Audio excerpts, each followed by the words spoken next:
Yeah. Uh, uh, God, uh, uh, ah, ah. What up, people? It's time to talk shit, boy. Everybody know this how I talk my shit, boy. What's gone? We on and we talking all mornings because it's what we do. Let's go ahead and call up your crew. It's just me and I ain't blue.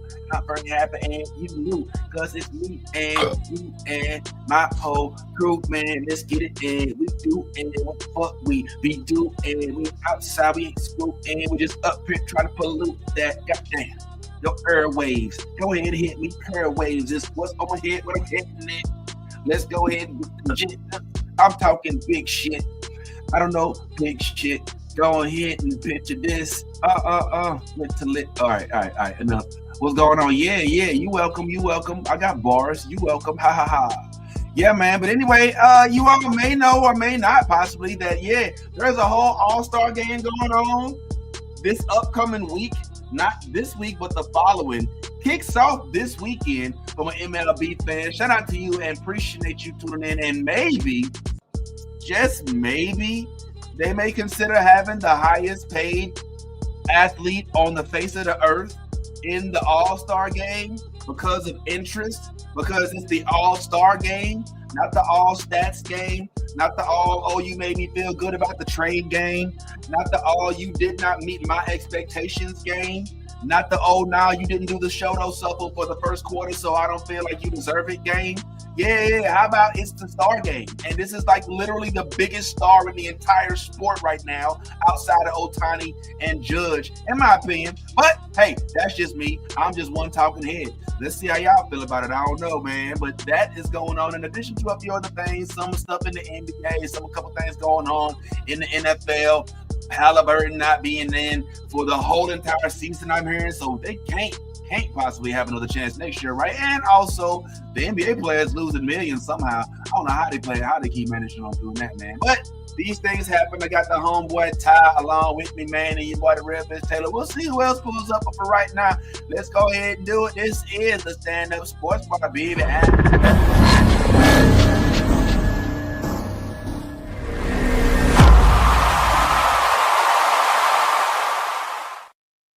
All righty. As I said before, Juan Soto, literally the biggest star.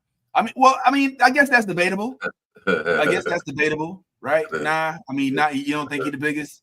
No? nah, Are you nah, shading me already? No? nah. I think he's the highest paid.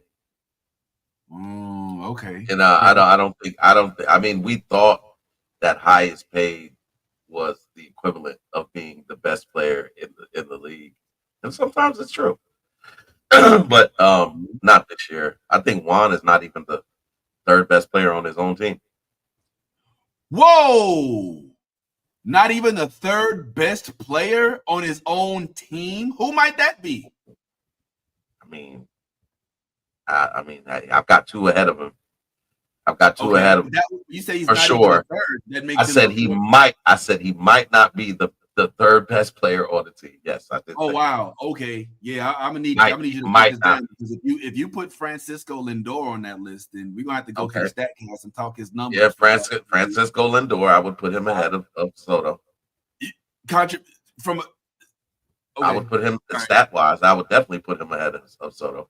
Wow. Yeah. Stat wise, have you been Yeah. okay? Have you not looked at his overall season stats? Maybe you should for Francisco Lindor and then compare them to Juan Soto.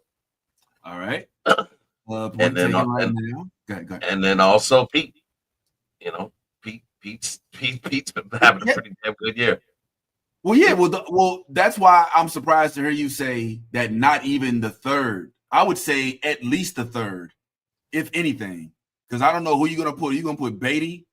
Who you gonna put like Terrence? Like, who would be the number three if it's not Juan Soto? I would Marte? go. I would definitely like it is. Yeah. Obviously, I said Mike. Position I said players. Mike. I said Mike. I said Mike. So, like at the end of the day, the fact that even though I'm saying Mike, the fact that he's still possibly the third best player on the team, it still says a lot because you make more than both those players' combined salaries. So I'm just saying, you make more than Francisco and Pete's salaries combined. All right.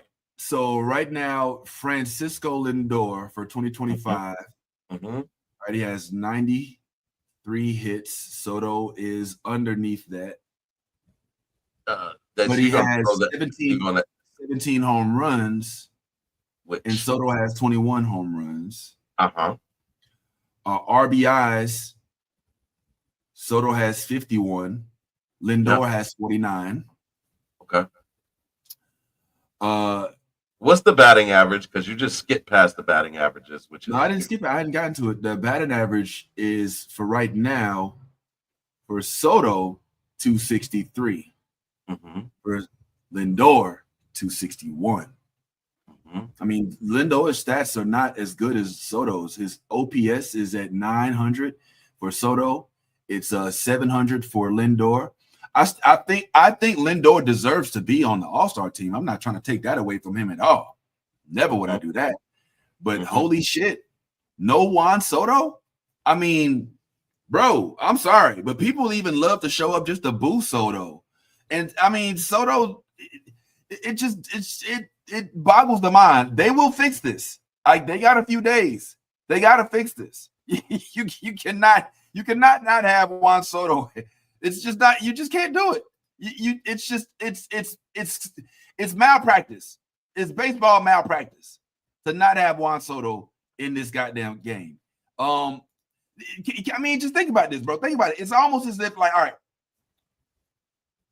if Jeter has a bad season, a bad first half, and doesn't get to the All-Star game, I think there will be gnashing and weeping and gnashing of teeth. All right, back in the day. I mean, maybe he's not Jeter with his gravitas and the way he handles himself. Maybe. But he's definitely not Jeter. All right. Yeah, definitely. But he's more Manny Ramirez. You know what I'm saying? He's more I got pop, I'm that guy, but I speak with my stats. And he had a rough patch in the early season when he was making his transition. But to keep him off the list, I think is just crazy. Now, it sounds like you disagree. When I look at the current All-Star list as it reads, the one player that you thought that Juan Soto could have easily replaced was Kyle Tucker. Kyle Tucker's Yeah. I think Kyle Tucker should be a back on the. I think Juan Soto should be at least a starter, or I would even settle for Juan Soto not being a starter, but not being invited. Go ahead. Well, I mean, like you said, there's still time for him to make the roster, just not as a starter at this point. Kyle Tucker, when I put Juan Soto's and him, their stat lines right next to each other, right? And you made a really good point. You were like, they're eerily similar. And Kyle gets the slight edge, but it's the slightest of edges. Right now, Kyle Tucker's batting average is 284, which ties him for 30 in the league. And Soto's is well over that. Well, no, it's not over that. Juan. He said 284. My bad. He's at 261. He's at 263 right now, which ties him at 75th. Juan has 21 home runs, which ties him for 10th in the league. Kyle has 17, which ties him for 26th in the league. RBIs, Kyle has 55. Juan has 51.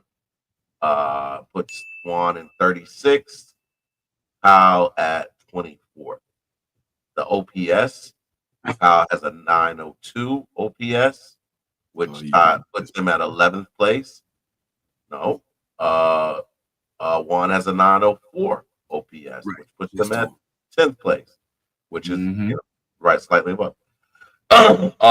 Then you start getting into all of the other stats, the on base percentages, the at bats, the runs scored, total bases, slugging percentages, stolen bases, plate appearances. They're eerily the same. They're eerily the same. Now you now get into why is it that Juan gets the snub and Kyle gets the go ahead over Juan. And I would probably say at this point,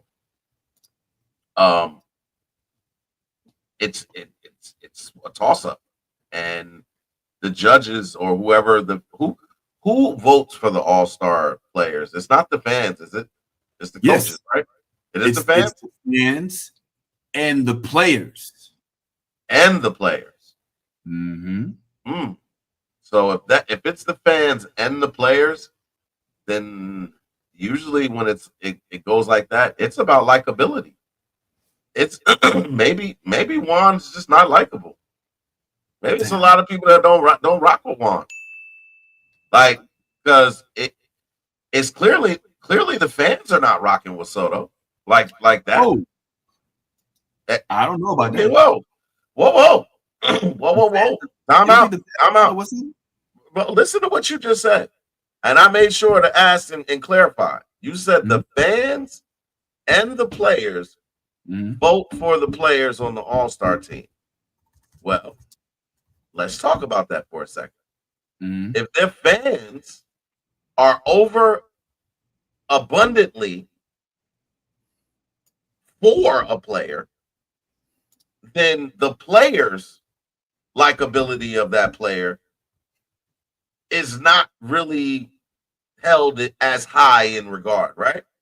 Because if I have a clear and overwhelming fan support, then I'm a LeBron James, a Steph Curry. I'm automatically in the All-Star game is what I'm saying by saying those things. Because the fans vote those players in first every single year. Every single year. There wasn't a question in your heart or mind, despite the fact that he's playing out of his mind, that Aaron Judge was going to make it. There wasn't what, sir? I would dare say that the stars on the Yankees team did make it. They got that right. They got the stars there. They got the Aaron Judge. They got Jazz Chisholm. All right. They're doing fine. They got it right. Yeah. But I mean, come on, give me a break. No, it just defies. But yeah, you're right. You're right to an extent. Like, yeah, you can't blame the MLB when it's a voting system. Exactly. Let me just kind of, I mean, he did have a response. Allow me, I will kind of get a little bit into his little response. He says, Soto signed a $750. Alonso and Lindor will be headed to the Midsummer Classic, as will Edwin Diaz. This is from a article written on the Newsweek MLB section that was written by a young man by the name of Peter Chawaga. I'm probably saying your name wrong. Soto lost out to the Arizona Diamondbacks' Corbin Carroll, who hasn't even been playing because he's injured. Miami Marlins' Kyle Stowers, who's doing damn good, I ain't gonna lie. And one of my favorite players, San Diego's Fernando Tatis. And also James Wood, who he was traded for. He traded from the Padres to the Mets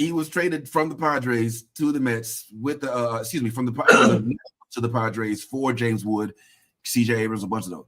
And here's his response. Tell me what you think about his response.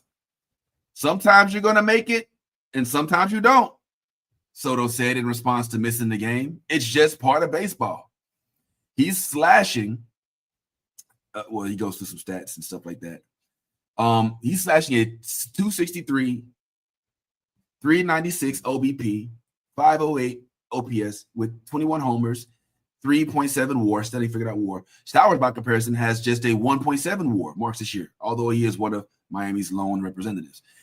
For me, Soto says, I try to play as hard as I can and help the team enjoy the moment, he added. According to Martin, everyone wants to be an all-star and live the experience of being there, but this year it didn't happen.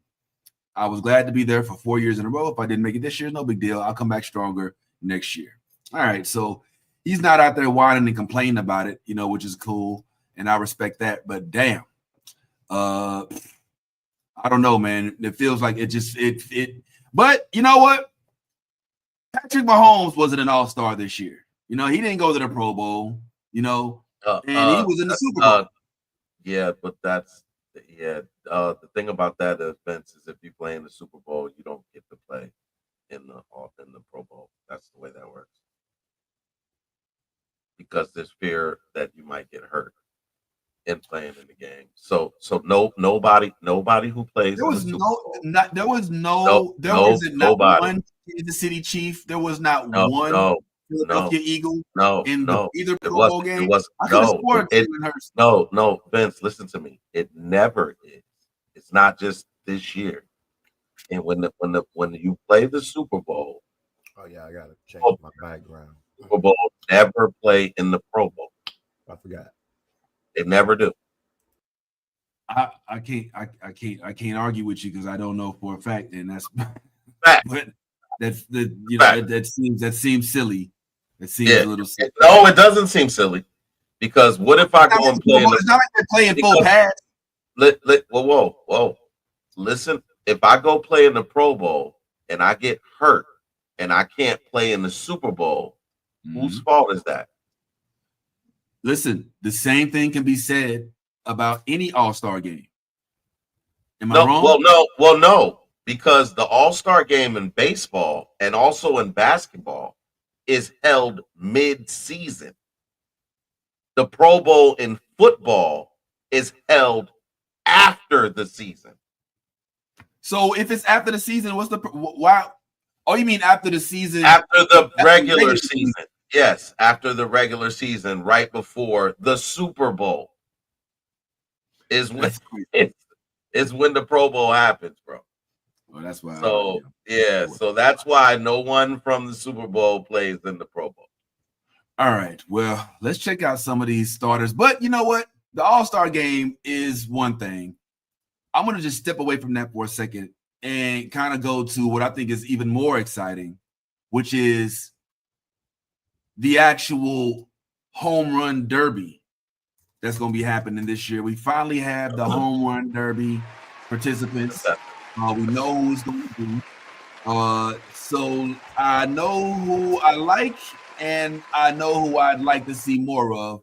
So maybe we can chat on this for a second, Ty. You tell me what you think. All right. So leading off, the very first one to say that they was going to pull up to the home run derby is none other than Mr. Explosion Man himself, the Ronald Acuna Jr.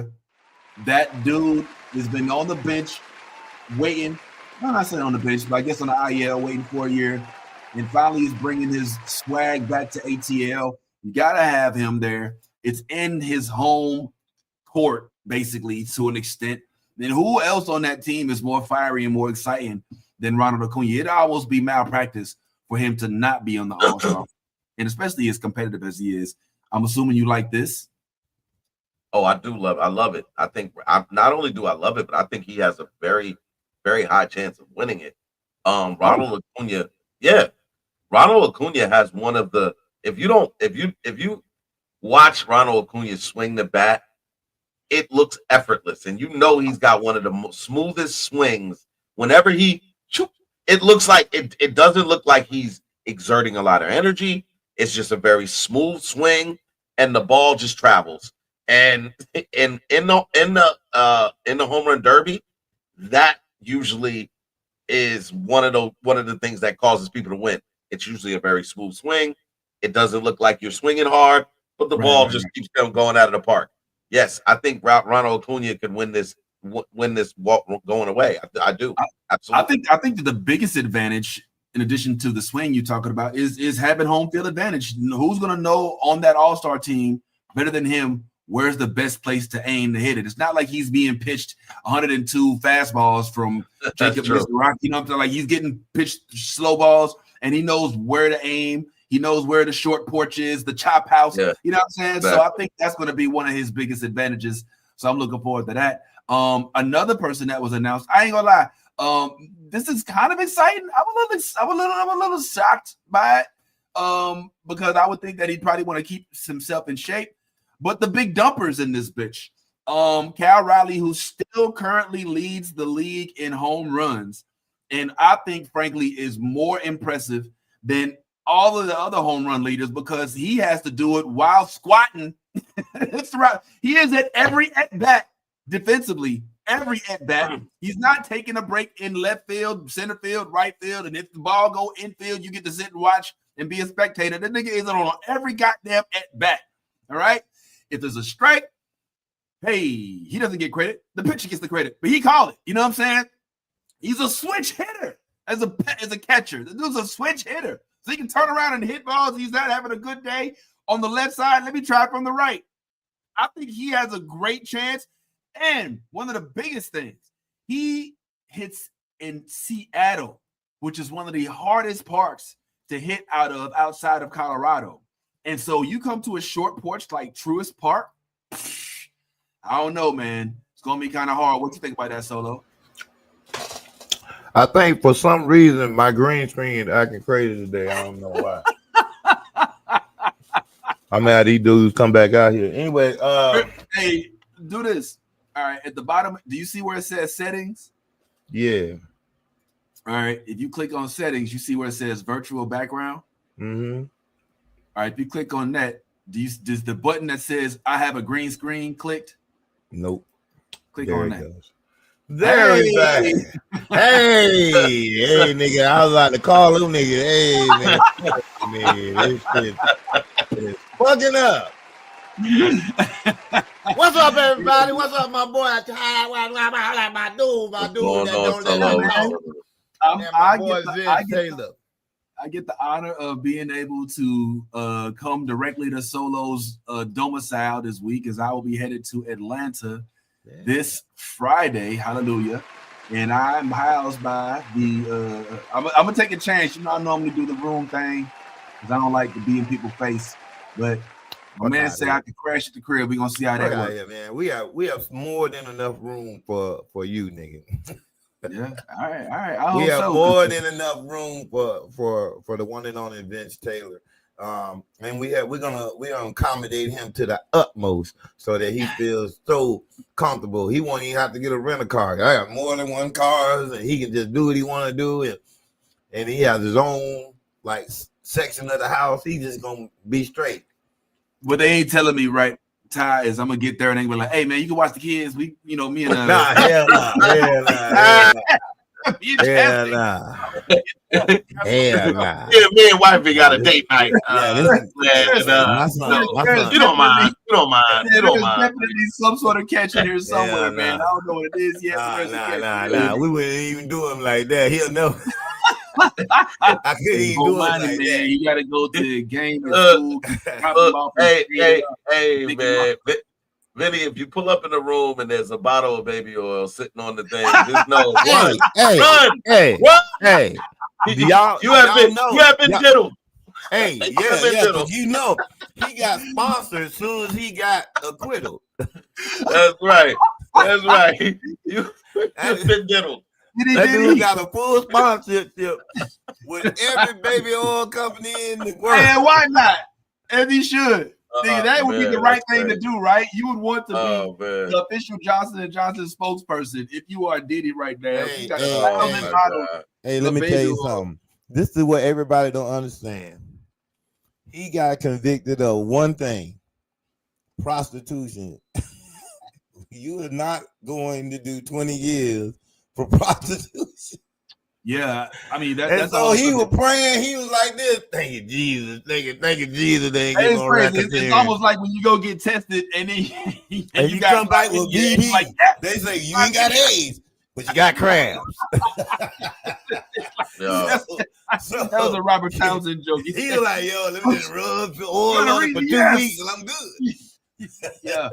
Let's chat on it, man. But we was in the process because I am coming up there this weekend for the All-Star game and the festivities. I even just got my press invite from MLB to come and cover the HBCU Swingman Classic, which I'm looking forward to. But Gonna be great. man, we were just kind of going over some of the home run derby participants that I'm looking forward to. I'm unfortunately not certain I'm gonna be able to attend the home run derby, or if I do, I'm probably gonna be standing up. It ain't gonna be one of them one of them seats I took both you gentlemen to. I have treated both these gentlemen to a game, and we don't sit cheap. We don't sit nosebleed seats. We sit close where we can see the players when they come out. Close enough we can throw something at them if they're getting on our nerves. So I may not get to see it, but I am happy about some of the folks that are in. So we've already gone over a couple of them. Cal Raleigh, we just listed, but also this one just announced as well.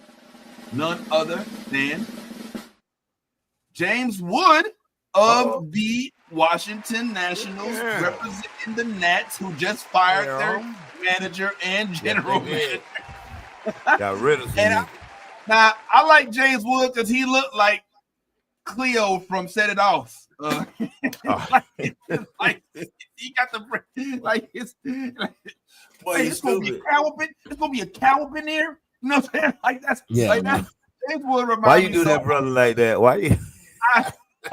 he knows, bro. Come on, I'm gonna show you some more pictures of James Wood. You can be like, yeah, the nigga do look like Cleo a little bit. Yeah. And it was so funny because I had the opportunity to work with some fellas from the from MLB Network. Excuse me, from MLB Bros. Come on, man. Come on, bro. Come on, man. Come on, bro. I mean, a cow. It's gonna be a cow up in there. You know what I'm saying? Come on, man. Come on, bro. Come on, man. Hey, come on, bro. Hey, but hey, those baseball like players from Set It Off, bro. Come on, man. That's cold though. Yeah, I hope he ain't watching this. That's so but cold. he slugged though. My dog hit the ball real hard, so I ain't gonna sit there and take that away from him. But yeah, my dog, you know what I'm saying? He finally is getting his accolades. He is on a terrible team. But you know what? I want to ask Ty a question. Okie dokie. Me too. I just have to. Ty, remember last time we talked about Aaron Rodgers going to the Steelers, right? Now let me ask you a question. Did you see I don't know if you saw what they were saying. They were saying how great Aaron looked practicing with these balls. Hold on. Are you just taking the subject and just moving? Yeah, we need to leave baseball because we'll be on baseball for 4 hours.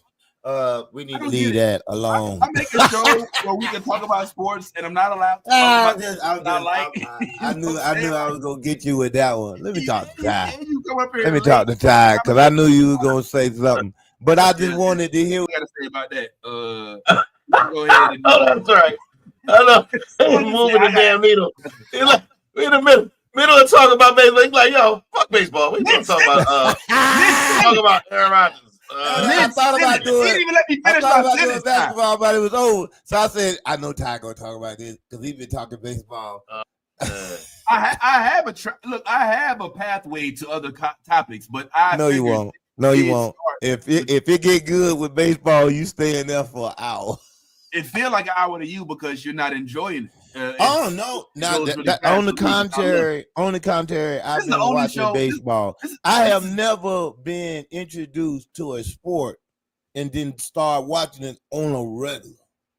And baseball got a lot of more games than any other sport. Yes, that's why it's so dope. Because it's literally every night. It's not only Sundays, Mondays, and Thursdays. My wife think I'm crazy. She be like, "What are you doing?" I'm trying to figure this shit out. And it's gonna get better too because now with the stats, I see. Well, I just love the home runs. They be beautiful when they don't expect for a brother to go out there and pop that ball way over that thing. People don't understand that's a long way to go to get over that goddamn gate. That's a long way. And when he pop them, boy, when they pop them, the crowd go crazy. I say, I'm going crazy. My wife said, what's going on? I said, I don't know, but I like it. And my New York is doing their thing. They hanging in there, Yeah, but they hanging in That's my Giants are going. If my Giants go to the New York, what Giants? Yep. Mm-hmm. Yeah, I like my Giants. The baseball team? Yeah, the baseball team. You can't be because the Giants are not. I mean, not the Giants, but the Yankees. Okay. But that's my team. That's my team. I made them my team this year. I started baseball. I had to pick a team, so I picked that team, and I started, and I'm gonna go get me a shirt, go get me a baseball shirt, of the New York Yankees. Yes, I am. Why did you choose the Yankees? Because you lived in New York. Because my wife was like, if you're gonna pick a team from New York, and I was like, pick the best team. Yeah, no, I don't think the Yankees are, because they've been to a lot of World Series, a lot of them, but you got to get the Dodgers. They won the most. Yeah, and that's what's up. That's what I'm saying. I love when Ty step in and let you know that your team ain't nowhere near my team. No, everybody knows that they won 27 World Series. Like 27 of them. How many your team win? 11.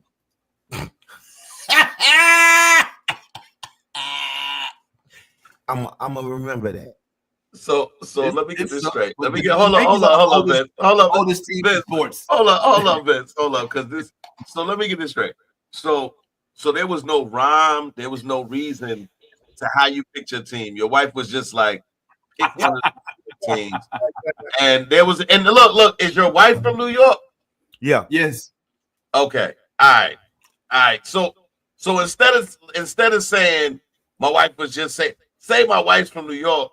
Yeah, my wife is from Manhattan. And so she go with the Giants. She go with the Yankees. All right. Stop saying that Giants. makes no. He's talking about the Giants, the New York Giants, the football team. Yeah. She goes with the Giants. She go with the Yankees. She's very New Yorkish. There you go. Like, if you're gonna pick a team, she said, "How about picking the Yankees?" I was like, "All right, let me go check these boys out."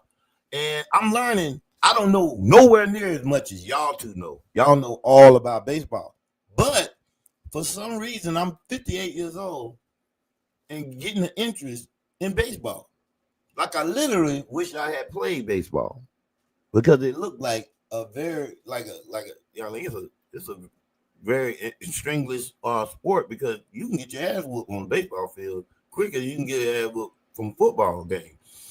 It's a lot more different stuff can happen to you on a baseball field. In your defense, Solo, being from Jacksonville. I had to bring my beat up ass city up in there. Well, I'm just saying. I'm basically saying Jacksonville doesn't have a baseball team. I mean, they do. They do. No, you do. You do. It's just not a.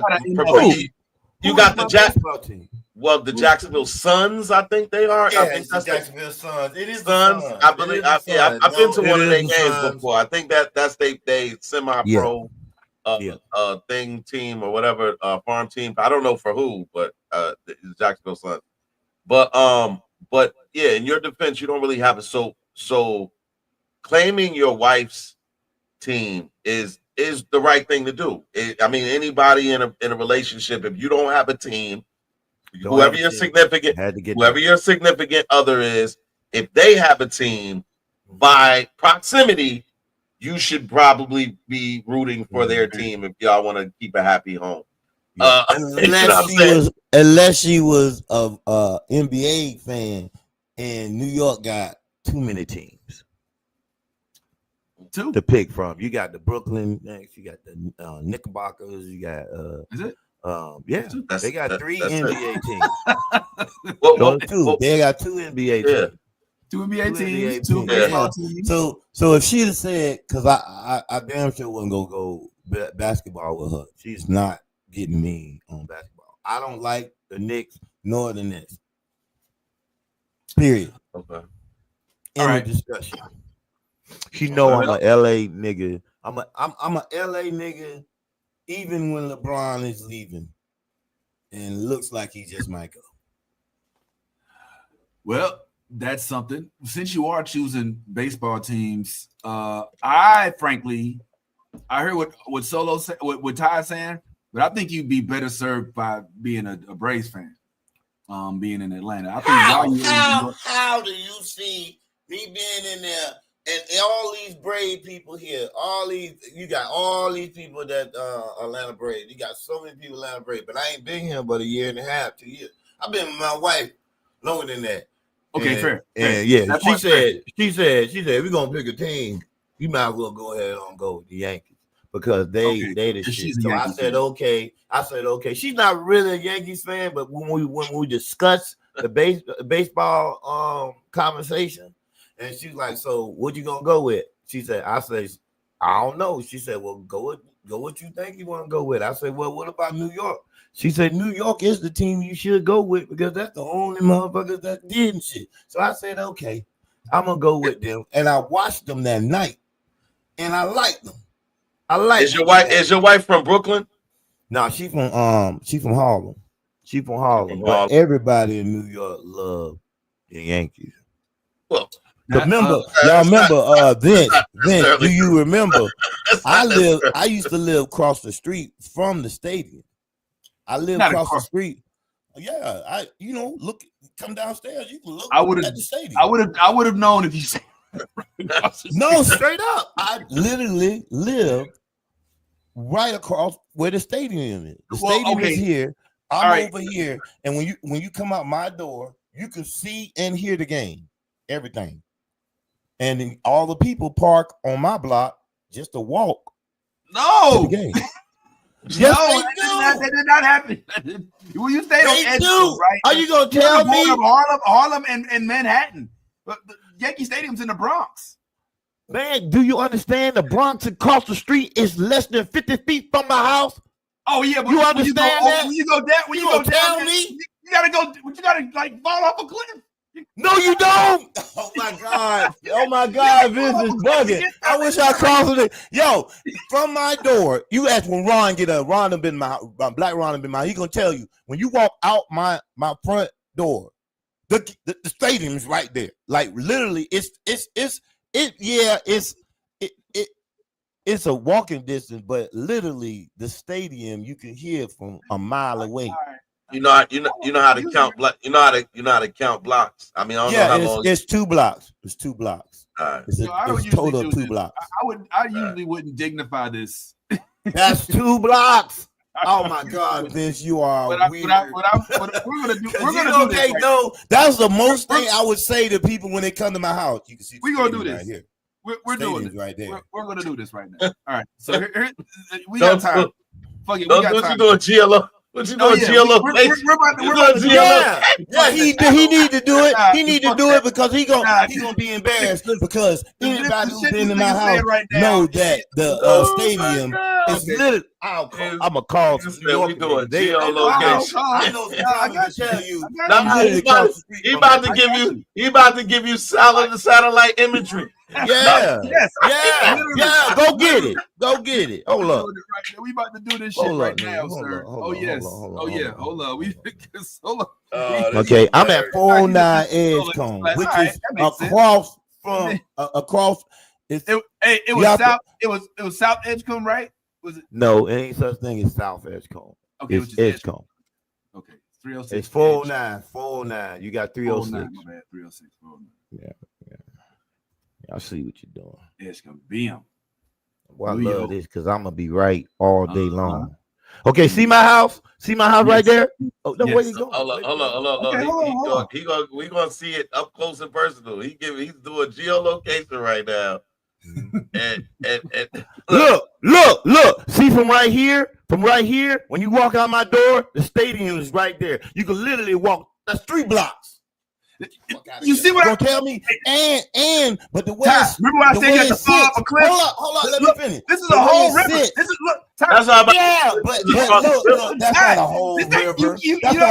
That's a little short look. That's a short look. They call it Brooklyn, the Bronx Bridge. That right there is a little bridge. But what I'm trying to tell you is when you walk out my door, I'm telling you can ask any comic that'll been in my house. When you walk out my door and look, just look, there's a big ass stadium sitting right there, and everybody park on my block to walk to the stadium. Everybody. Hey, yo, Vince, is that saying 5 minutes is fast Yes. as walking. Hold on. Walking What or is it? driving 5-minute drive. by car. 17-minute walk. Yeah, That's so you not got that bad. because they have a walk path for people, so for That's not that people who go going to the stadium. But what I'm trying to tell you, I literally stand out my door and listen to the whole entire game. You can hear the guy calling the game. You can hear everything, and it's rumbling. The whole ground move because the people be jumping. Tell me that where I live, right there, across from the stadium, right there. Look, man, it's nowhere. Look. Go to my house. Go to my house. So when I come out my door, hold on. I'm on a.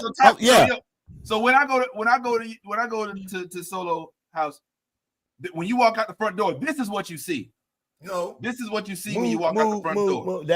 That's on the corner. That's on the corner. Nah, this is what you see. I know where that's at. No, you don't see that. You don't. When see you that walk when you out, bro, there's not a. You can't just walk out and walk. Dude, I got benches and stuff all down there. All that is a black gate. That's not my gate.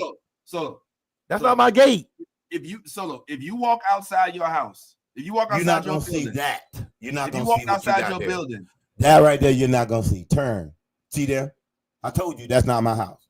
No. But this is what's between your house and the stadium. Hold on. No, my house is on a hill, so it's up and it sees everything. All right, you right. You ain't gonna believe it. Okay. Nah, wait man. my wife get here. She gonna say, "I'm gonna wait." I'm gonna say, "You know what? No, that's not it. That's not it. That's not it. That ain't it. Hold up. Come on. Come on. Right there. You need to show the black gate, Benny. Yeah. I didn't show the black gate. Nah, you gotta show the black gate. You gotta show the black gate, nigga. Oh, there go the black gate. All right. Okay, turn. Turn the other way. Turn the other way. Turn the other way, Benny. Turn the other way. Okay. Boom. Keep going. This is what you see when you walk across the street. This is where the stadium is. It's across from here. You got to keep going. Keep turning a little bit because the stadium is like right. Okay, so I see you can literally see the stadium right here. Okay, no, I see what the problem is. All right, so that's his front door. So the problem is this, right? Solo's when Solo says across the street, he just means that he can see the stadium. Yeah, he means he can see the stadium.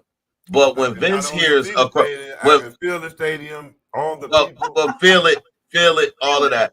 What Vince is saying is across the street means across the street, right? where and it's not across the street, and he's right. It's not right across the street. Listen, it is a 17-minute walk from your house. I understand. But I get what you're saying. I'm here to tell you, I can get to the stadium faster than he can. That's a fact. That's nobody's. I can be there in 17 minutes according to him. I can be there in 17 minutes walking. I can be there in 5 minutes driving. What'd that tell you? 5 minutes. That's getting in the car. But the goalpost has been moved from. Yeah. The stadium was right across the street from my house, so I can get. I ain't saying across the street. There's no house across the street from the stadium. But I'm understanding in Negro terms of cross the street, nigga. I am not saying literally cross the street, but listen, man, I'm trying to tell you. When you walk out, I told you numerous of times.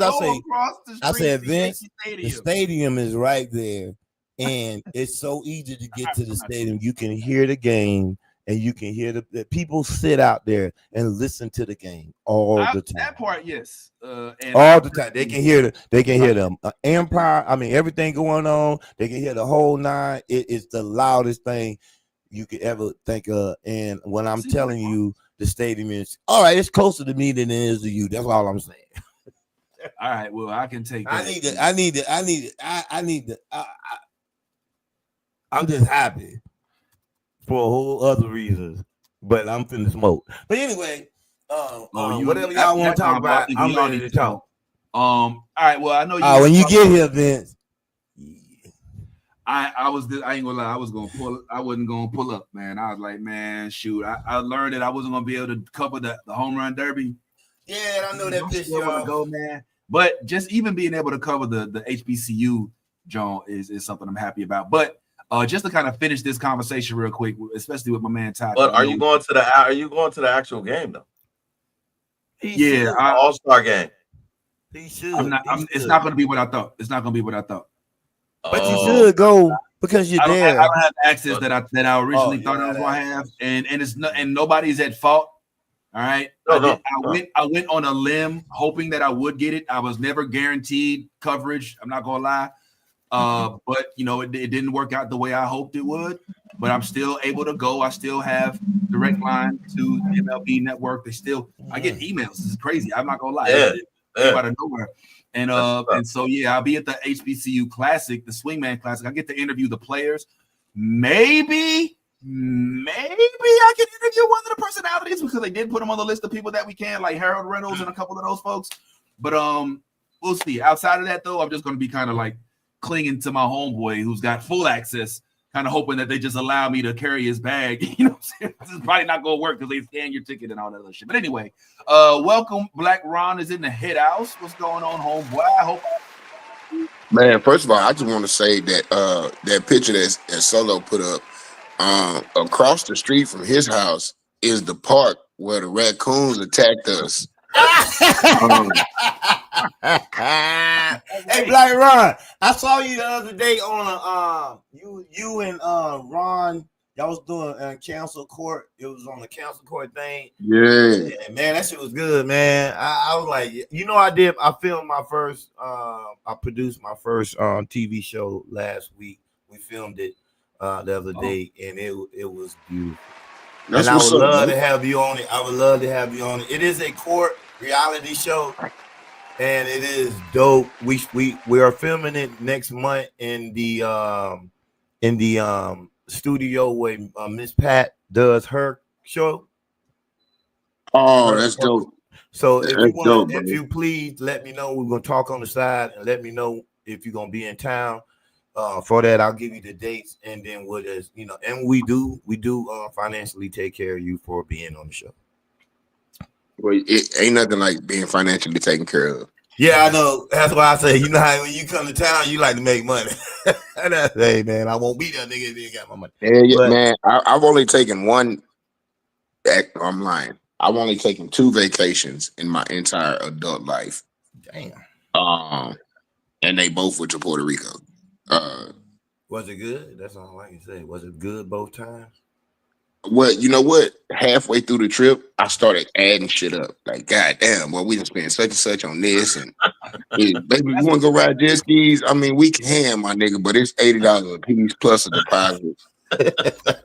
You know what I'm saying? Like, you start adding up everything. Like, ooh, babe, let's go try this restaurant. Man, we could try that restaurant, but it literally is a Church's Chicken across the street from the hotel. Yeah. Let's eat Puerto Rican fried chicken tonight. Like, why should we go spend $90 on Branzini? We don't even know nobody named Brand. Branzini. I definitely got some. I want to. And this, just so you know, Ty, this is how you know your pecking order in the comedy lineup. Like, I've been on there for like damn near 30 minutes with Solo. He done told me how much I'm coming to the house. And then as soon as Black Ron, hey man, I'm shooting a TV show. Hey, don't do that. Don't do that. Hey, Vince is not. Wait a minute, Vince is not that accessible. Vince, no one ever pays me in gum, man. Shut up. I'm just playing Solo. You know I'm fucking with you, man. Oh man, that's hilarious. But just to finish this conversation off, fellas, and y'all, if y'all want to go to the background, that's fine. I know this ain't y'all jam. But I did. No. We can keep talking. We can use baseball now that I got, that y'all understand my youthness in baseball. Doesn't mean that we can't talk about baseball. Y'all can teach me something as we go.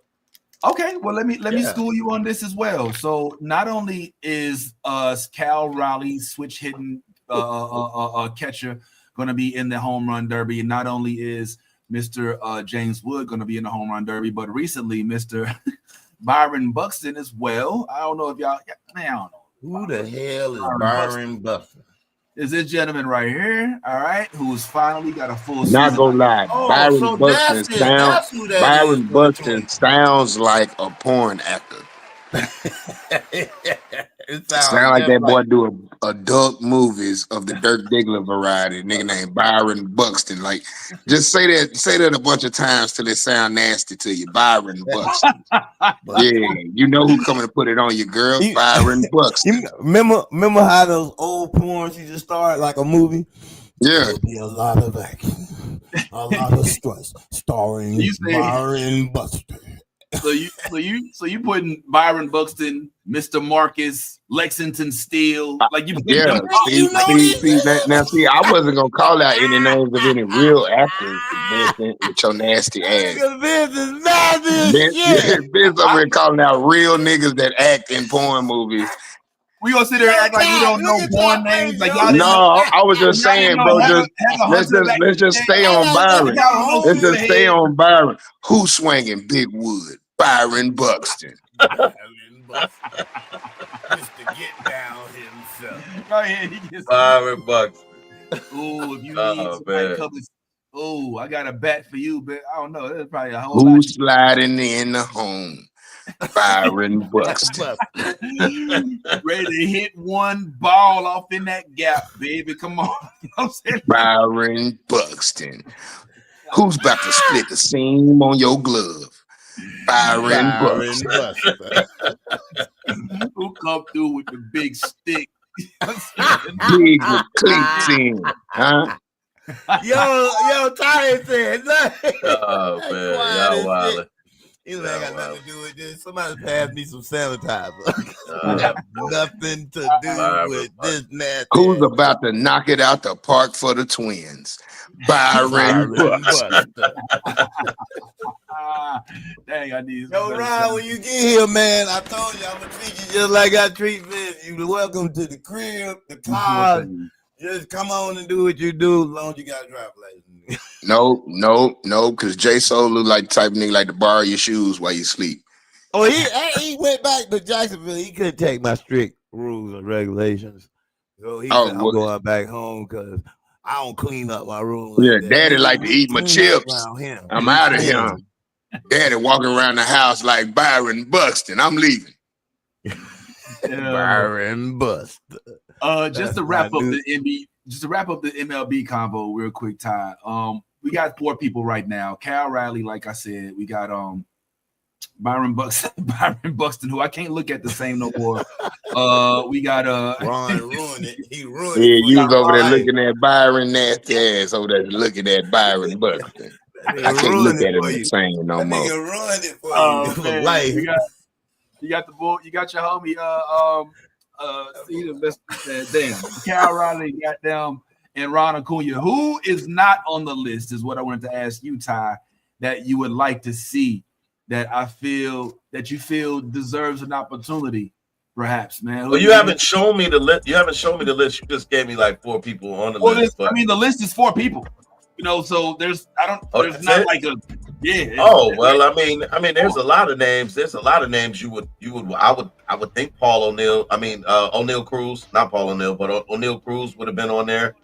I would have liked. Well, keep in mind. You don't get nominated to Home Run Derby. You volunteer. You. It's not like something you're picked for. You know what I'm saying? Well, that's what I'm saying. You asked me who I would like to see on there that I don't see, and I'm saying O'Neill Cruz. Obviously, you would love to see Aaron Judge. Volunteer to come pull up. Hold on, you said Odell. You said Odell Cruz. No, O'Neill. I was just say it's a nigga named Odell Cruz. That'd be a cold ass Latin gangster. I was gonna say that nigga sound like his daddy from Mississippi, his mama from the Dominican Republic. What you say about my mama Holmes? Type shit. Yeah, like imagine a dark skinned Carl Anthony Towns. His name Odell Cruz. Yeah. I don't understand why Ellie doesn't step up and get in it. I would like to see Ellie De La Cruz in it. I would like to see Jonathan Aranda out of Tampa, Junior Caminero, especially since he had that crazy ass shit that happened in South America where he flipped the bat up 100 miles. I wouldn't mind seeing Teo's not coming back. I think that's a little disappointing, but it is what it is. I wouldn't mind seeing Ketel Marte jump in that bitch, especially after what just happened with the players in Chicago. I mean, there's a whole bunch of folks, and frankly, I'm surprised you didn't say Pete Alonso. Pete Alonso's been in it consistently. I mean, that's why I didn't say Pete, because I mean Pete has more than he like the Matt McClung of the home run derby at this point. Yeah. So, but I think this is one of the things that after this season, or towards the end of the season, MLB needs to have a real conversation about ways to incentivize players to want to do the home run derby, and I think that is definitely within their means to put $100,000 cash prize on that. Yeah, put something that is going to incentivize these players to want to do it. I mean, you got to realize that this All-Star Weekend is an opportunity for players to rest. Yeah, the winner gets a bat contract and a shoe deal. Yeah, something. It's got to be something that makes them say, "I'm gonna get up off my couch this weekend because I did want to just rest and chill at home with the wife and the kids, but it's got to be something to put me up off that couch." You got to have something to where your wife is like, "Babe, why are you not in the home run derby?" Because that's who's gonna tell you. Nah, the real talk. It's gonna be your wife who be like, "Yo, hey, why are you not in the home run derby?" Here's what I'm saying. I think that you're on to something, but I don't think that throwing money at these millionaires is going to necessarily incentivize them. All right. I do think that if you somehow make it so it can benefit the whole team if they win, like if you win home run derby, then your team gets home field advantage. I disagree. That's crazy. I disagree. If you think money won't motivate a millionaire, solidarity amongst a team damn sure ain't gonna do it. I could give a fuck what them other niggas on the team get for my efforts.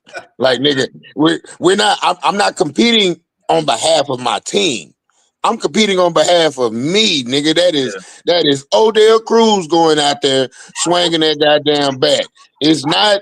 You know what I'm saying? The goddamn Cincinnati Reds going out there competing. It's Odell out there swinging by his goddamn self. So Odell need to be the one to receive any of the motherfucking proliferary rewards that come with winning that battle. But it's gonna have to be something that can incentivize them. But what would you suggest? Okay, how about like this? Winner of the home run derby, your team receives a first round bye in the playoffs if y'all make it. See, but you just did exactly what I said. You just made it a team thing. But that's what it's supposed to be. It's supposed to be a team thing, right? It's literally just went off on me. But I'm saying that's the only way that doing something for the whole team would matter, like, or have any real significance. Like, nigga, what you gonna take everybody to a pizza party? Look. Here's what I'm saying. Because they already getting paid.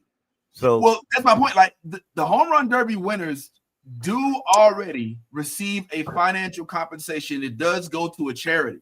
All right. So that thing is, and it's not fuck the charity. They don't get none of that. Not a piece. They're not going to give you. You're not going to win $50 million off the home run derby. Like that's not going to be a thing. I think that's a ridiculous number. That's not even a. That's not. Yeah. First of all, nigga. Yeah. See, Vince. I know that you do that. You do that to win your straw man arguments. You put ridiculous conditions on the argument. Nobody wins $50 million to do any one contest.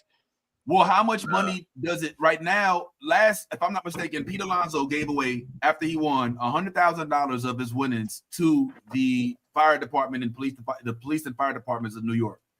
$100K, if that's not enough to draw you in, like where do you next go? Do you go to $1 million? You go half $50 million is 500 times $100,000, bro.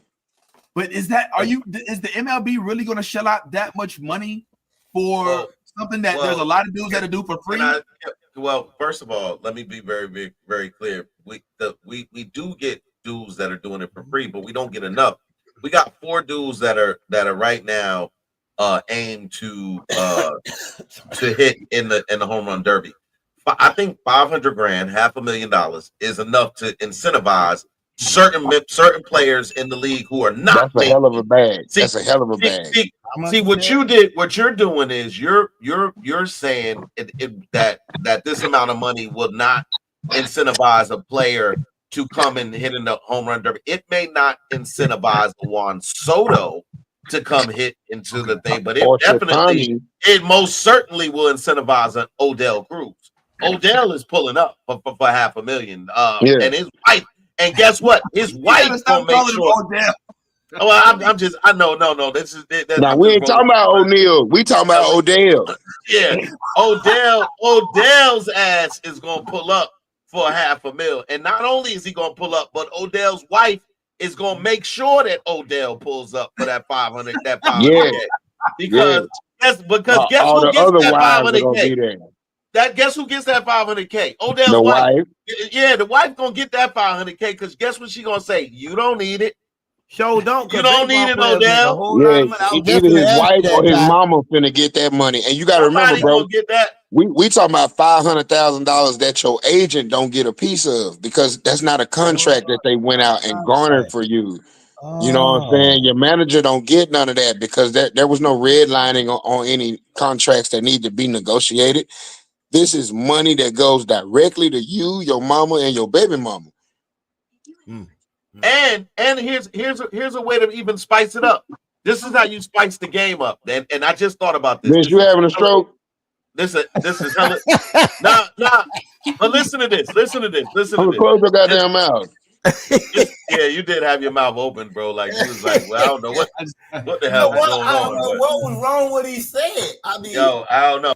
You want to see what I saw? I'll show you what I saw. Hey, well, I'm gonna tell you this, right? This is the way. This is the real way. What you do is on the field, outside of where you hit home runs, you put a gold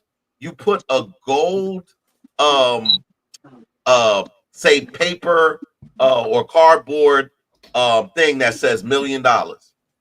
And if a player hits that gold thing with a ball as it goes out the park and hits that thing, you automatically win $1 million. I see where you're going with it, Ty. No, I see where you're going with it, Ty. Like in golf. In the golf tournaments, in the golf tournaments, the winner of the golf tournament gets $500,000. Second place get $250,000. Third place get $100,000. But if you should score a hole in one during any time during that golf contest, you get 50 bands just for hitting a hole in one. So a nigga has the opportunity to make $9 million during the course of one goddamn game if he can hit 18 holes in one. You feel what I'm saying? And then on top of that, he gets the $500,000 for winning the golf tournament. Absolutely. So yeah, bro. And then it should be other incentives. Furthest ball hitting. And then have a part where you actually have to go up there and home run derby against fastballs. Or against curveballs. They be lobbing up watermelons to these niggas. Yeah. But actually, let's do a segment of the home run derby where we call it in-game pitches, where a nigga really get up there and really serve you some shit at a real game. 80 mile an hour fastball, 85 an hour change up, 90 mile an hour curveball.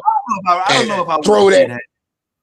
I'm gonna say this, Black Ron. The only thing with that though is you're now adding time to the home run derby. You got to think if a person is pitching fastballs that I can't hit, then that puts me at the bat longer than it would for balls that I could hit. That's one thing about the home run derby is you're gonna have probably about 6 to 8 players. In that time, you want their at bats to go. You want them to spend an at bat time probably of about 10 minutes per bat. Per batter. You don't want them to be up there. I'm just saying, like 1 round, 10 pitches. Yeah. Everybody take 10 pitches, and then look, dig it like this. Now you get to cross reference batters against pitchers, and then you got cats like Ohtani that'll be able to do both.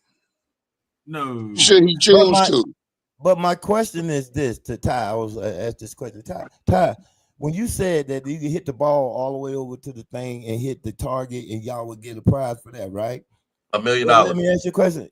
Well, how does it make it fair if you're throwing soft balls? Because everybody gets the same. Well, the thing about it is if what I'm saying is, I'm not sitting here saying you're gonna make a giant gold cardboard fixture for people to hit. It's gonna be probably the size of a seating section, like everybody in 201.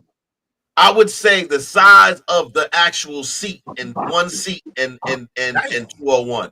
And so you what? But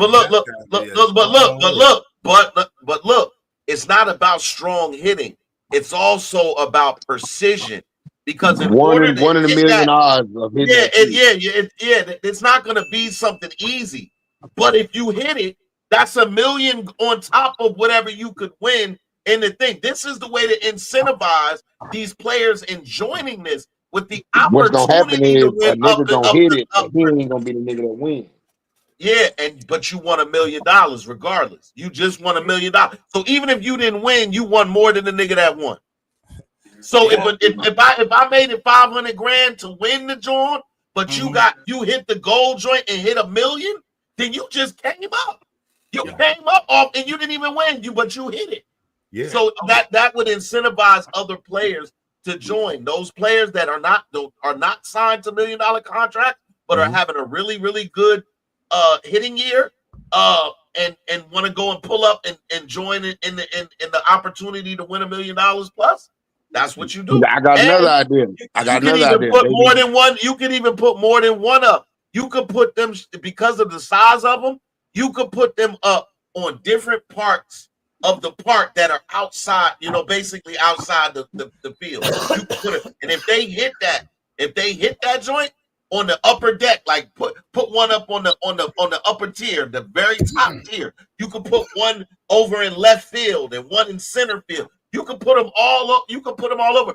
But if you hit it, you could win an upwards of this, and it puts it doesn't like. Listen, the MLB can wipe their ass. The MLB can wipe their ass with $1 million. I'm just putting that out there. Yes, they can wipe their ass with $1 million. So when you do that, you're now getting those premier players to come out of the shadows and be like, oh, I'll try this. This is new. This is not the same old same. And now I'm aiming as a hitter. I see that $1 million shit over there on the third tier. I'm now looking to smack the ball up to the third tier. Now you getting hits that we've never seen before. You getting motherfuckers knocking the ball 557 feet. Like shit, yo. All right, Ben. You've been quiet for a minute. First of all, they have a system like this where they do have different balls. It's always weird talking about baseball. It's the only sport where you say balls. It's like it's not. Almost all sports end in the name ball. What are you talking about? No. When I talk basketball, it's like, oh yeah, he had the ball. Or football, oh, he give him the rock, the ball. When it's baseball, it's like, yeah, balls. It's like it's balls. It's mostly balls. But anyway, like with baseball, with the home run derby, what they'll do is they have a bunch of balls in a bag, in a crate next to the guy who's throwing BP for them to hit the home run derby. Mm-hmm. One of those or two of them will have a color. That color has more weight added to it. Sometimes it's a fight. Sometimes they put a prize on it money wise. Sometimes they give you more time if you hit that ball out.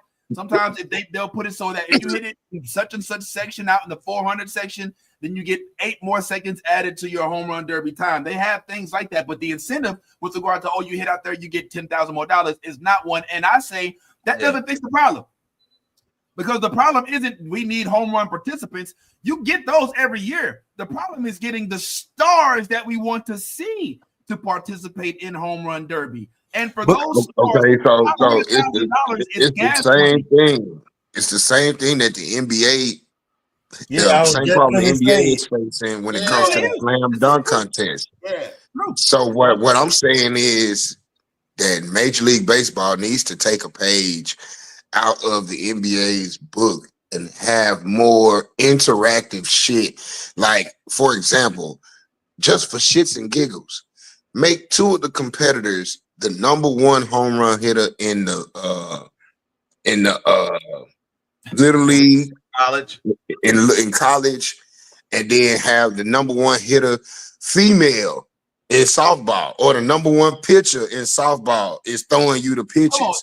And now for one round, everybody got to try to hit underhand softball pitch. Ron, Wait a minute, Vince.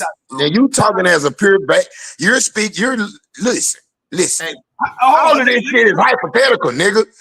No, but you're being a baseball purist right now, and we trying to help you save y'all dying ass fucking sport that is no longer America's pastime. Matt McClung. He said it's no longer American. What about Matt McClung? What about Matt McClung? Why is everybody bitching and moaning about him having success? Hey, Mike. Hey, Vince. They're not bitching and moaning. Let's clear that. Turn your mic up, because you're a little lower than everybody else. Look, first of all, they're not bitching and complaining that he's having success. They're bitching and complaining that there are not other players to compete against. Thank you. And but not making your point, because It is. it's not. It's not, because they're saying, why is he the only one from the G League? What I've said that from the very onset of this is, how do we make it to where we get the premier players that want to come back, or we get the new up and coming players that have not, really, made a name for themselves to come out of the woodworks and play this event at a higher level, because that's what we want. I didn't complain about Mac McClung all 3 years that he won, because what did he do? He went out there and hit 50s on damn near every one of his fucking dunks. You're supposed to win when you're fucking putting up that type of shit. It ain't his fault that he's that good. It's the fact that nobody else is that good. But what I'm saying, as far as baseball goes, the way to incentivize this game is to change it up. Players are tired of the same old same. And when you pull up to the home run derby, and you know that this is the same format, the same everything, you're not as excited as it. Everybody gets excited with newness. You ever been in a relationship with a girl, and then and for a long time you thought that was the one, and then it don't work out, and then you find somebody new? You find somebody new, and they exciting, and they do everything differently than the motherfucker you just left. That's everything differently. They do the same shit. It's just a new motherfucker doing it. All of a sudden, you want to go to paint and sip. You was married for 9 years. Your wife asked you to go to paint and sip, and you never wanted to do the shit. And as soon as you start dating this new chick, now you want to sip and paint. I agree 100% with you guys saying that newness is attractive in all realms. I don't think that newness in terms of format is what brings everybody to the yard for the home run derby. Newness in terms of participants, and not just anybody, but the main ones that people want to see. Vince, you're not listening.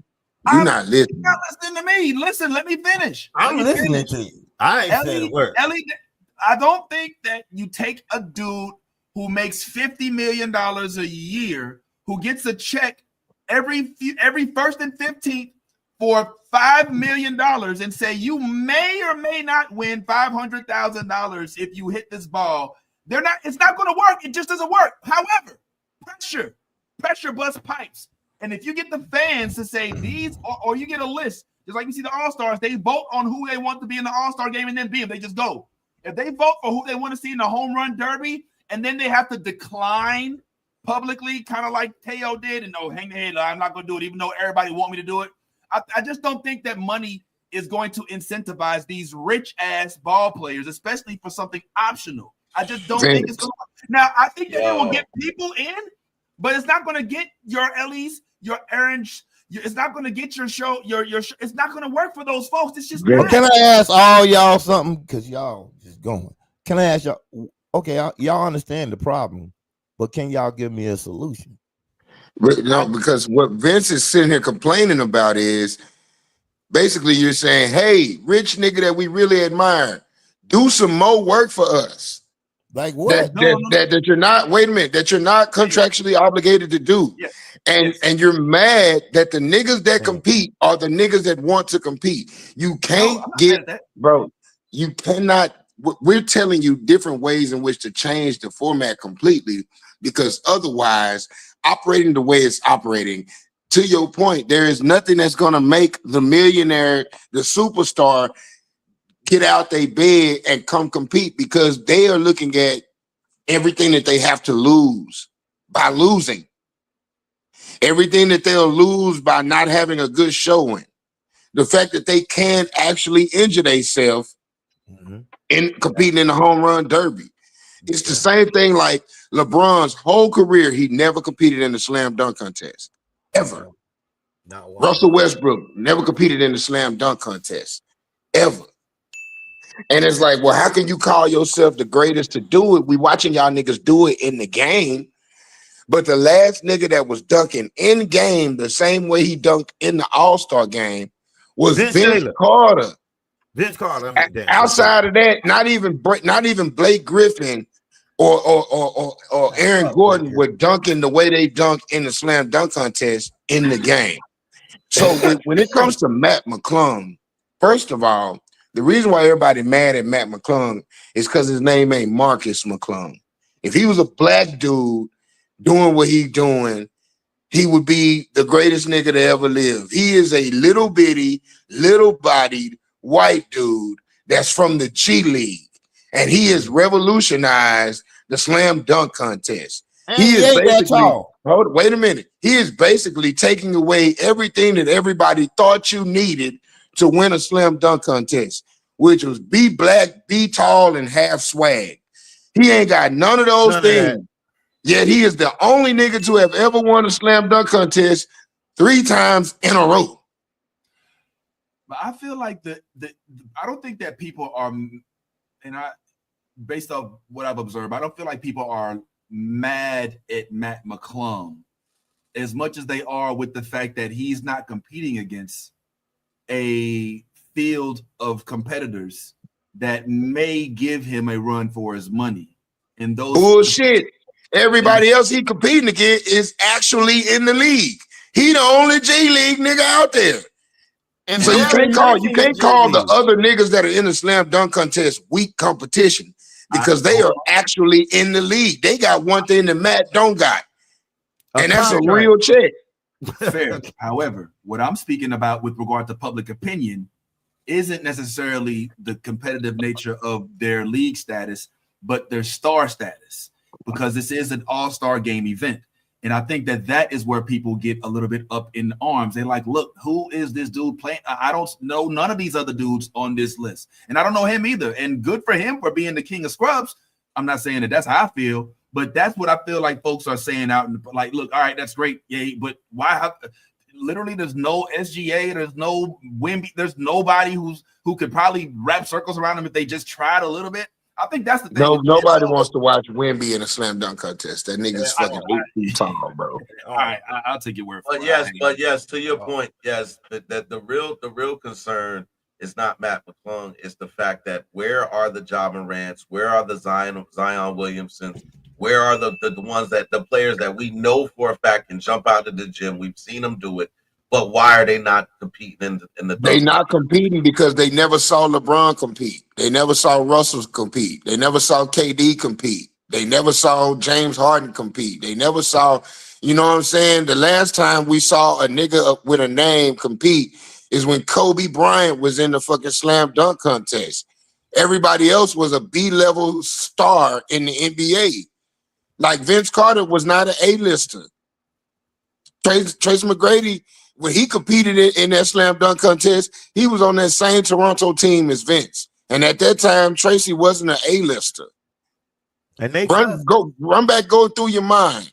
Since the time Kobe Bryant competed in the slam dunk contest, name another time there's been a nigga competing. All these other niggas feel like it's too risky to do so. Well, They The tried Dwight- to fix when it the- with when Blake the- Griffin. no, They tried no, to Dwight- fix it with him, but it Well, didn't work. Dwight competed when he was an A-lister at Orlando. In Yeah, Orlando. Dwight. You're right. You're right. And The he white won. competed. The white But competed.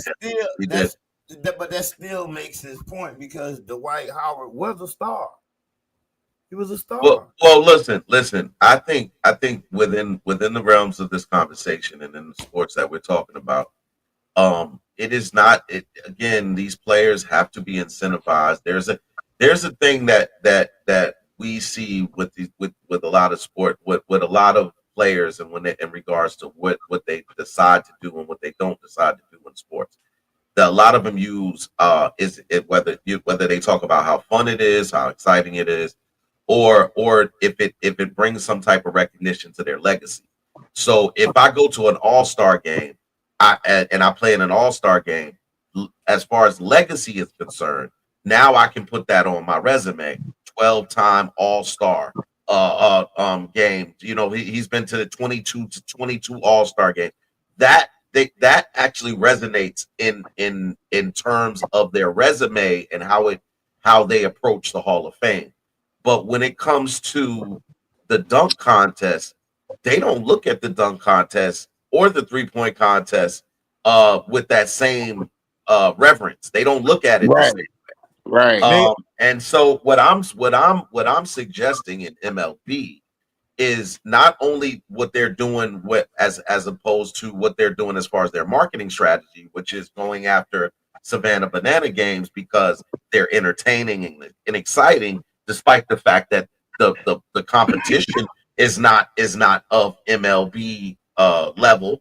It is still very entertaining, and a lot of fans are enjoying it. So what did the MLB do? They decided to add that element to their lineup. So now you have that. So what I'm saying is, if the players in the MLB do not garner fun in the home run derby and do not see it as something that can go on their resume, then what I'm saying is it's time to change the format and make it either more fun and exciting, or make it something that could be used as something that they can add, another element that they can add to their resumes for the Hall of Fame. So there's got to be some change though, and somebody has to come out and say, all right, boom, because the idea that a millionaire, you can't incentivize a millionaire with $1 million is crazy. Now, how do you think that? First, no, it's not. It's not true. It's not true. If I call Elon Musk tomorrow, I could call Elon Musk tomorrow with $1 million offer, and he's gonna take it, bro. It's not. That's bullshit. It is so much bullshit. All right, let me tell you why I know. Well, if it's bullshit, how you think the rich stay rich? Y'all gotta listen to him because I hear y'all. It's like both of y'all are making the same point. But Vince, what are you saying? Listen, when you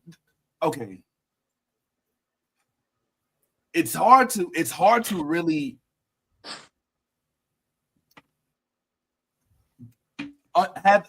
no, before you answer, well, if that's the case, then why do motherfuckers who sign $100 million contracts renew their contracts or sign new deals at the end of that contract? A contract is guaranteed. Wait a minute. Answer the question that I asked you. That's how I knew you weren't listening. Answer the question that I asked you, brother. Why is it that when a motherfucker signs a $100 million contract, that at the end of that contract, they renew it or sign a new deal? They don't. There's a guy last year who was in the World Series. There's He said they don't, Ty. He said they don't, Ty. He said they don't. Can I talk? No, what LeBron James just do? Last year, there's a guy in the World Series named Anthony Rizzo. He's won the World Series with the Chicago Cubs. He's made hundreds of millions of dollars in this game.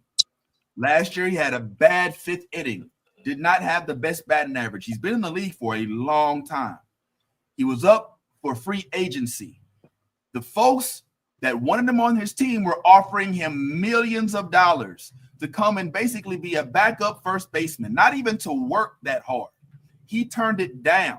He's turning down millions of dollars, guaranteed money over time. Why? Because he feels like it's not worth his time. It doesn't match his worth. He's looking at it compared to what he used to make, compared to what others have made, and also looking in the bank and saying, do I really need this? Millions. He doesn't just say, oh, it's $1 million. I'm going to take it. Like, he's like, nah, hold up. This is what I deserve. This is what I've earned. This is what I feel I should be. This is what I have. Do I need it? Every baseball player, almost the majority of baseball players who've had 10 years plus in the game, and I wouldn't even just say baseball, but I'm saying baseball because I think that it's one of the sports that has the most longevity. Would y'all disagree? Like football? Well, no. I'm agreeing with you all the way with that, right? With that point you just made. First of all, that's not what they're saying. Let me. So you're talking about somebody who's turned down millions of dollars, maybe win $500,000. Can I address this? Because what you do this a lot. Please, man. Bro, it's so exhausting. And I understand. Listen. I understand why you do it because I see a lot of people do it. When it comes to making your point, it's easy to go and take this one isolated situation and use it. You did choose him, but you chose a 35. You chose. Hold on a second, brother. You chose a 35-year-old player who had been in the league a long time, who decided that he was done with baseball, and you used it. Time out. And you use him leveraging a good deal. He went going into free agency so he can leverage a better deal. Hold on a second. I chose a dude who was a millionaire who was offered millions and turned it down. That was Whoa. But that wasn't the initial conversation. The initial conversation. The initial conversation. $1 million? Yes. I'm not. I didn't listen. That's not the initial conversation. I'm going back to the forefront. Like what you said was what the reason that players are not the players that we want to see are not playing in the home run derby is because you can't incentivize a millionaire with more millions. And what I'm saying is, if you have players that are currently involved in baseball and are looking to continue to play baseball, the idea that more money does not incentivize them is crazy. Because if that was true, then there would be no need for sponsorships. There would be no need for no marketing. There would be no need for it. Because at the end of the day, they wouldn't do commercials. They wouldn't do commercials. It would be nothing. They wouldn't do golf tournaments in the off season. Yo, Black Ron, it's the difference between. It's like saying, I want Cat Williams to participate in a comedy contest at Riddles in which he could win $1 million, knowing he'll win it. But is he really like, do I need to do a contest at this point? Cat Williams would look at that like, so it's an easy $1 million. I'm going to go in there. They go, I might not even have to perform. They might be like, and give it up for your next competitor, Cat Williams. And I'll go out there and get a standing ovation for the 5 minutes that I'm supposed to compete. And I'll tell one joke and get off stage and win. Okay, we know we all could go, all three of us at least, could go to our Instagram right now, scroll down, and we'll find a comedy contest somewhere in our area. All right? But is everybody going to compete? Is everybody going to go for it? Even though there's thousands, tens of thousands of dollars sometimes being offered as a prize. No, it depends on your level, where you're trying to get, where you want to go, how bad you need it, how bad you don't, whether or not you feel like dealing with the mental anguish of losing possibly, and other things like that. And so if you look at your bank account and you got a lot of zeros in it, and you look at it like, I could get it, but if I don't, so what? It's not as much of a big deal. It's just a different scale of wealth that exists in which these numbers that make us feel like they would be life-changing are just not the same to some of these folks. And I feel like you say that until a nigga get the same amount that he would have won in a home run derby ruled against him in a court case, or when a chick hit him for that much in child support, or when somebody drop a sex tape and they extort a nigga for that same amount, or a nigga do something to make the league mad and they fine him that amount. Then all of a sudden, Man, they had the nerve to want to hit a nigga with $500,000. Man, if you think that these athletes have made so much money that $500,000 is not a substantial amount of money to them, I do. then you pocket watching them niggas too hard. No. Vince, Let me tell you why. I know. Vince, I agree with you. Vince, I agree with you in terms of the players that have already done the home run derby and have had extensive careers. For a show of Shohei Ohtani, I agree. You're probably not going to get him back in the home run. I said back in the home run derby. You're probably not going to get him back. But Ellie De La Cruz, who's still young and still thriving, still has the competitive fortitude to want to do that. Yes, the Vlad Guerrero Jr. Yes, the younger players that are still up and coming stars within the league, the PCAs, all of the people that we as fans love and are rooting for. Yes, you will get those. What I'm talking about is those guys. I'm not talking about the Shoheis who have made $600, $700 million, are over the age of 34, 33, whatever the case may be, 32, 33, whatever, are in their mid-30s is what my point is. Is the early to mid-30s, which is usually in baseball around the time that people just start deciding whether or not they're going to continue their career or whatever the case may be. So what my point is, the young up-and-coming stars in the league, even though Cal is a little on the older side, Cal is not a household name. Cal Raleigh is not a household name, but he may be after this home run derby. He may do something. He may break a record. He may break a record and do something that we haven't seen before, which elevates his stock already even more than it's already been elevated with the fact that he's hitting. He's right now broke Ken Griffey. I think he's on his way to breaking Ken Griffey's Jr.'s single season home run record. I know he's already tied with his record before the All-Star break with how many home runs he's hit. I think he's got 35. I think he's at 35 right now, and he's tied. I think he has 7 more games to break Ken Griffey's single season. He's a catcher, dude. He's a catcher.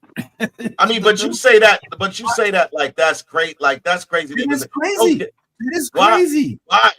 A lot of catchers have been big hitters in the past. It hasn't been since like Mike Piazza. All right. What? Bagwell, fucking Piazza, fucking. First of all, hold on, wait. Y'all, you're not just gonna skim over Mike Piazza like he wasn't one of the highest selling jerseys during his time.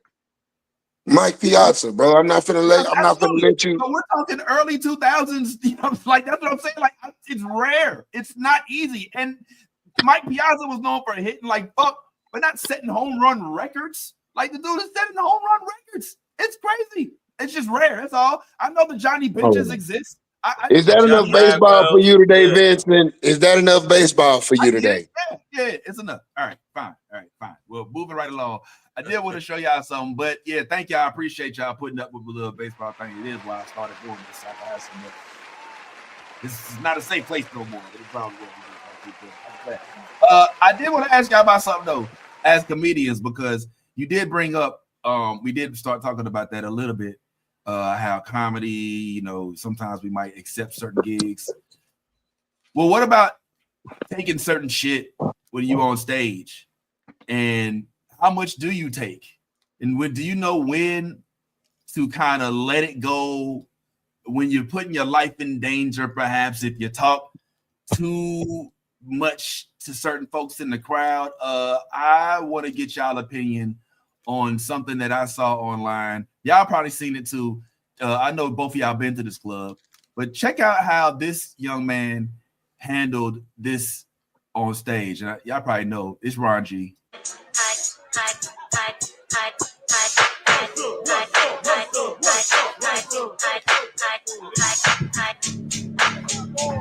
Oh, shit.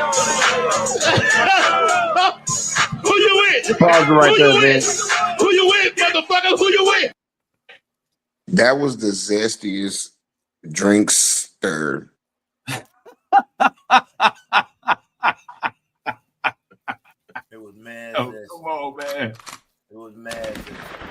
Bro, there was so much tang in that stir, bro.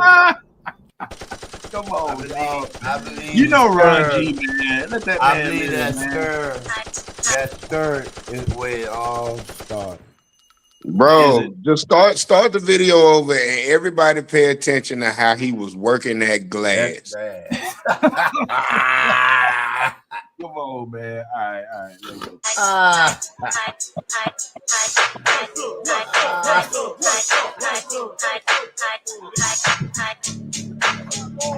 Oh, shit. Who you with? Who you with? Who you with, motherfucker? Who you with? Who you with? Who you with? Who you with? Nobody. Who you with? Nobody. Who you with? No. Yeah, so that he big man. I guess the girl walked away. Who you with? Give me a second. Hold on. Give me a second. Let me reset the room. It's okay. VIP upstairs if you want to go. VIP, if you really, you sure? Yeah, y'all you not go upstairs. showing Go that way. It's upstairs. Go. All right. Yeah. There's a lot to that video. Y'all make sure she good. And we'll break it down after this. Hey, Ron. Ain't no goddamn VIP in this. It's VIP today. I'll just with you. I'll just with you. Oh, shit. Man, I think the ladies are smoking. Why are you yelling at me? What? Pause. That all shit, my nigga, spoke to me. Right? That all shit.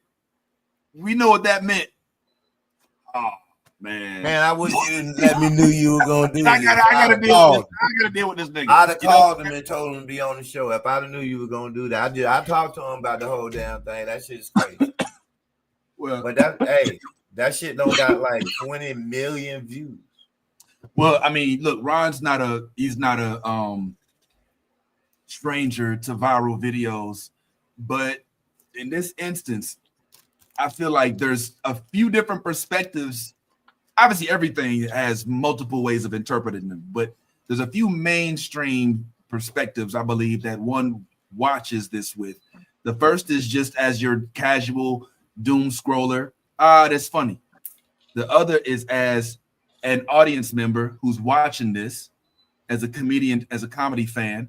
But then the others is like as a stand-up comic who's looking at it from the performer's perspective. And for me, I'm seeing like, okay, how he gonna handle this?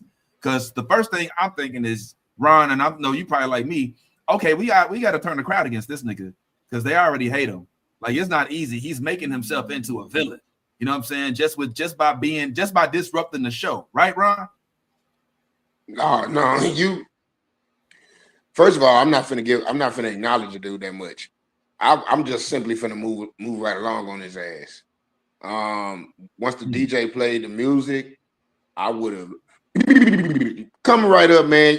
Y'all ready to keep the show going? See, you that power of acknowledging you, because when I give you space to talk, even though you don't have a mic, now you have to project your voice loud enough for the crowd to hear you, because it's human nature to want other people on your side when you're having a disagreement.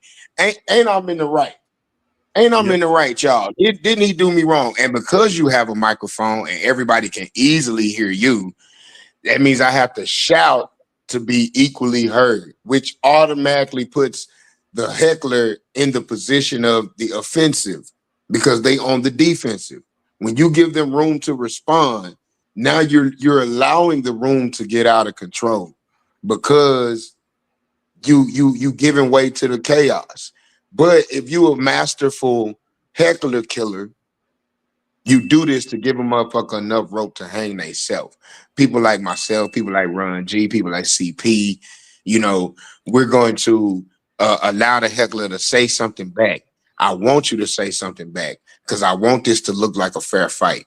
I want you to swing with all your might because I'm Thanos and I have this microphone And at any point, I can snap my fingers and turn you to dust. But I'm going to give you a fighting chance. Say what you got to say. Get it off your chest. Please make your case, because then I'm going to destroy what you said. I'm going to destroy how you talk. I'm going to destroy your outfit. I'm going to destroy your drink selection.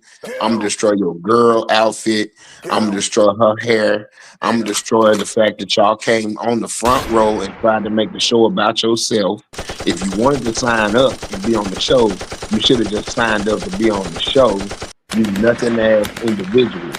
You were sitting over here, king on the throne of mediocrity. Nigga, you will forever be nothing greater than this moment right here, in which you lost. Well, that's how I feel too. I live for those moments though. I mean, I don't know. I think maybe that might be a problem of mine, is loving those moments, especially when you're on the cruise and it gets monotonous. Even though I know as a comedian you're supposed to write every day and switch up your shit every day, it gets monotonous doing a set, and it's kind of cool to be able to just deviate. Like there's some comedians who just ditch they set on the cruise and just go straight off crowd work. I wouldn't recommend it for all of them, but for this particularly, I just felt like it showed that moment.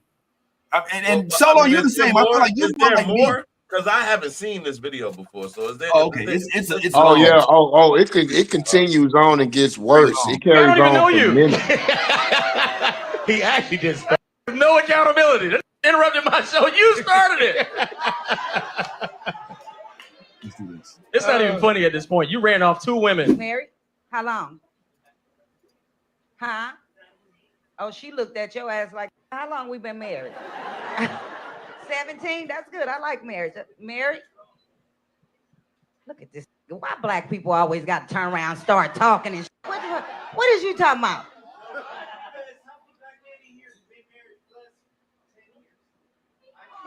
That ain't black.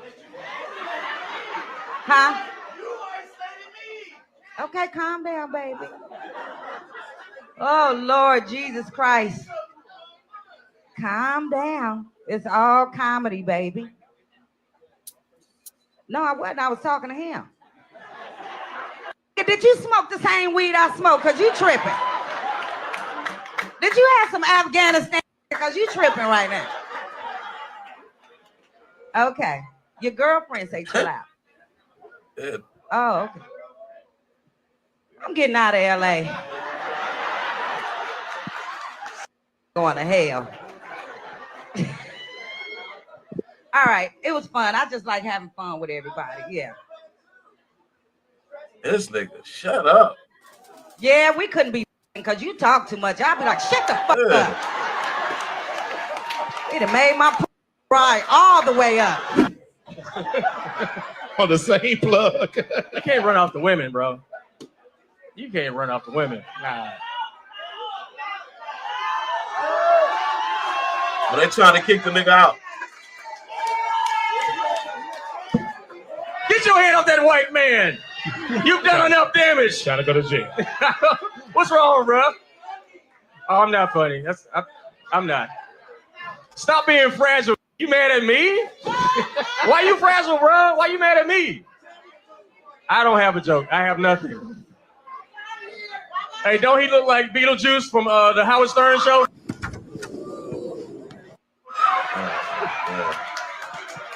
Man. Mad at me. I didn't even say that to him. Every day I gotta prove This my girl love left to and you. he mad at me. Like, why you worried about me? Go get in your car seat and get home safe. Wow, boy. Sitting at the chair, both sides. Both sides. Wow. Hey, we said it was gonna be that kind of show. We already said it. I'm mad, bro. Why? I don't like that. I don't like that, bro. Hey, Ron. We grown men, bro. Don't play with me like Hey, that. I Ron. don't like that, huh? You a genius, baby. Don't Thank worry you, bro. about shit like that. You don't worry about shit like that. That's the devil trying to with you. Don't worry about those shit like that. Let's go. I want to take a picture with this girl on stage and post it on Instagram. That's what I want to do. Go. Hey, you dope. Woo! Jesus. VIP. We VIP. Who you with? Oh, shit. Fragile. Yes, that's crazy. Huh? She coming? Here she comes. All right, baby. That's Who you with? everything you need to know, bro. That's everything you need to know. The only reason why I won't do this is I got a family. I gotta make sure I'm good. There you Other go, than that, sis. if I was single, I'd be a dog right now. No, you sit right there. Just sit VIP. I can't take a picture with it. I ain't gonna do that. I already know he's sensitive. And he's short too. Are you okay, boo? You good? I got your Uber too. Huh? No, you can get your seat back. You good? Yeah.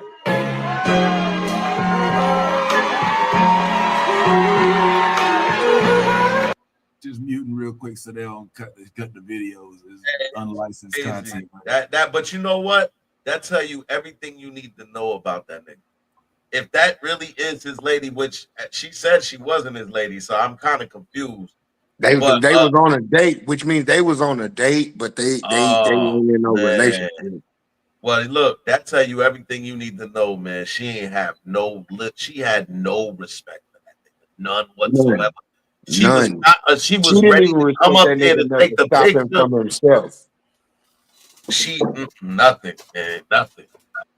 Golly, man, that's type of chick that'll watch a nigga get jumped. I can't get to go to work. You bothering me and you being sensitive. I don't like that.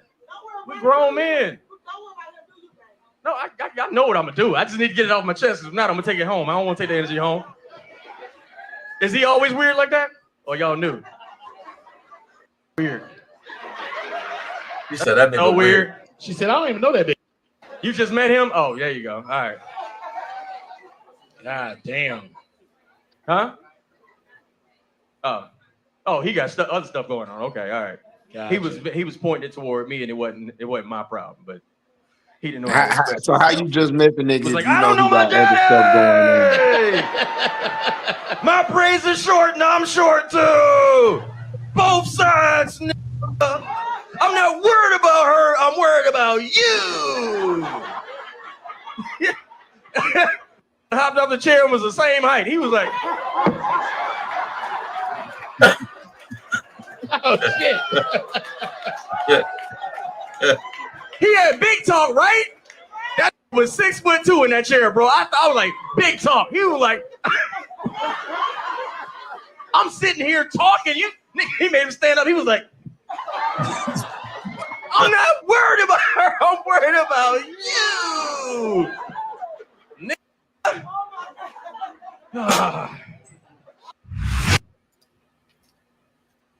Black Ryan. Okay, so my only thing about it is one security grabbed dude and was walking him out. He would turn and say something to Ron. Ron would acknowledge that and squash it. But every time he would turn his back and get ready to walk off, Ron would fire another shot at the nigga, which would make him turn around and say something to that too. So, and that caused it to carry on longer than it should have. Because once security is putting your ass out, like it's over. I won at that point. I'm not gonna keep on talking towards you. I would have just started, if anything, I would have just kept on roasting you. I'd have been like, with them braids, with that outfit, with that so-and-so, you know what I'm saying? I wouldn't have been like, nigga, why you fragile? Why you got a problem with me? I'm not going to keep on asking you questions because then that gives it room for it to keep on going. But other than that, as a comedian, as a person on stage that has, bro, you don't have the right to say nothing to me. You don't have the right to say nothing to me about nothing. If I don't ask you no question, nigga, don't say nothing to me. Because this is my part of the show. I'm speaking my truth and my words are infallible. Whatever I say up here, right, wrong, indifferent, I don't care which aisle I'm on, which side of the aisle I'm on, which part of the history I'm I don't care what hill I'm on. If I'm wrong, let me be wrong. I'm only gonna be up here for a little while. If you can't take it, walk your motherfucking ass outside. Go to the bathroom, get on your phone. But what you will not do is loudly, audibly, visibly disrupt my show. Okay, so hell no. To your point, to play devil's advocate. To play devil's advocate. If you don't ask a question, she asked him a question. Hold on, watch. Why black people always got to turn around and start talking and what is you talking about? She didn't. That's not a question to him. That's not a question to him. About? That is a question to him. What is you talking about? You know what I'm saying? And look, I'm not on her side. She's looking directly at him. Okay, now what is you talking about is a question to him. But the question to the room is why black people always got to turn around and start talking this shit. Because she was asking dude a question while she's in the middle of asking him questions about their marriage. The dude in front turns around and starts asking him questions. So the brother in the second row is trying to field questions both from the nigga in front of him and the lady on stage. Listen, this is what I do know. I know that this dude has been acting kind of strange, and he turned around and started talking to the lady or the dude when she was talking to him, and then she acknowledged that he was doing that, and she knew he was crazy, and then asked him a question. This is equivalent to us. She kept asking him questions. Now, once he said, I said, how many black men have been married 10 plus years? Yeah, nigga, but so and so and so and so. Yeah, but you isolated me. You isolated me. You know what? You're right. Moving right. That's when he showed he was crazy. Yeah, see, I don't let it go no further than that because the mic that I have is way louder than yours. But this is where if I'm at Uncle Buck's Bar and Grill performing with Solo and Bo P in 2011, and we all getting paid chicken wings, and the TVs is still on, and we go up and we killing it, but there's one drunk chick at the bar, and she keep talking. If I go up there and I make contact with her and involve her, bring her into the show, at that point, as to your point, Ron, you was making this point earlier, I assume responsibility for opening that door. Do I not? Yep. Okay. So in this particular instance, I believe that this may not necessarily have been for her. For him, he came at Ron G, but she didn't come at him. She was talking to the dude, and then she actually spoke to dude. What's up, Solo?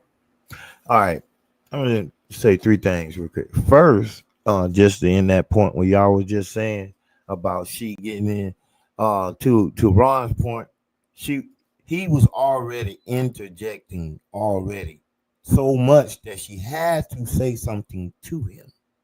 That's what happened. If you watch the full thing without this little cut, you can go on YouTube and watch the whole damn thing, and you will see that she came up. Ron was hosting the show, and she came up doing her thing, and he interrupted her as they were going, and he's talking. And so she had to say something. It don't matter. You know, it's comics, man. When you can see my comment under Solo. I knew I commented on that video. Yeah. You can see my comment. I called that nigga Timu CP. so you understand, man, what on that point that he was a distraction. So she had to step to it. If you don't step to it, you ain't that dude. Because you ain't going, just like Teron said, I'm only going to be up here a few minutes. You ain't going to interrupt my shit. Everybody says this in this game. You can watch the show or you can be the show.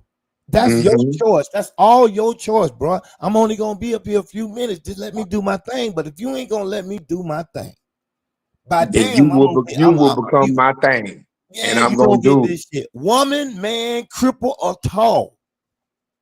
It don't matter.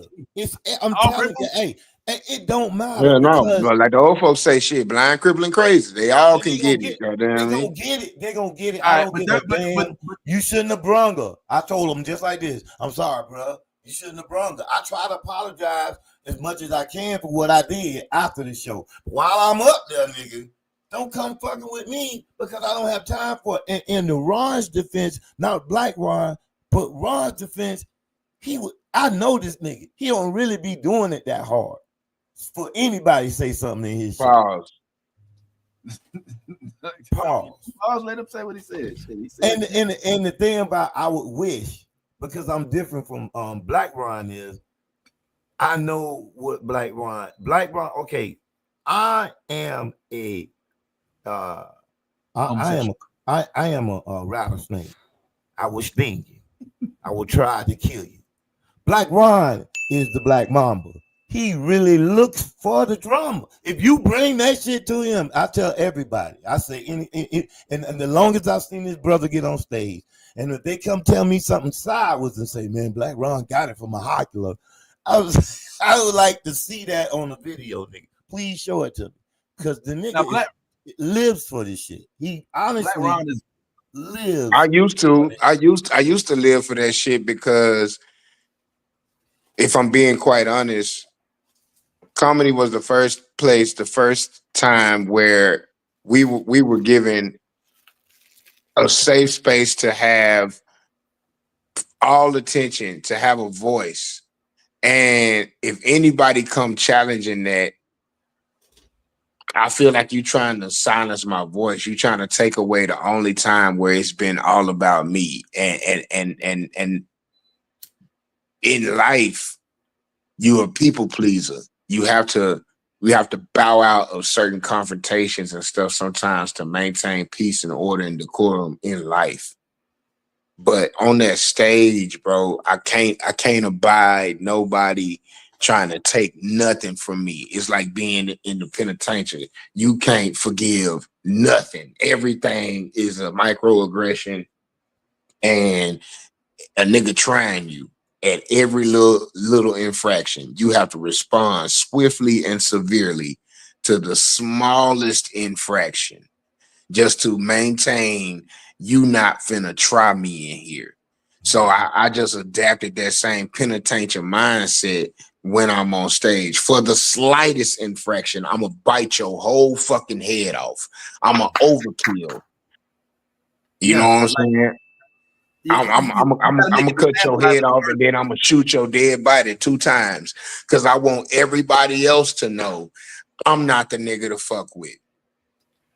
Yeah, you got. It's like it's almost like you got to make an example out of the biggest nigga on the yard, and sometimes it's hard because if you see other comics go up before you and having difficulty controlling the crowd, and you just be like, why you don't like. So like crowd control is an art in itself. Am I right? Bro, it's the same thing that made Bernie Mac the fucking household name that he is today. Exactly. Fucking that Def Jam crowd was in there rowdy and rambunctious. They was booing niggas off the stage. They was heckling. They was loud in there. And the nigga that went up right before Bernie died a horrible, miserable death. Car salesman, Red 9, New Jersey. I know him.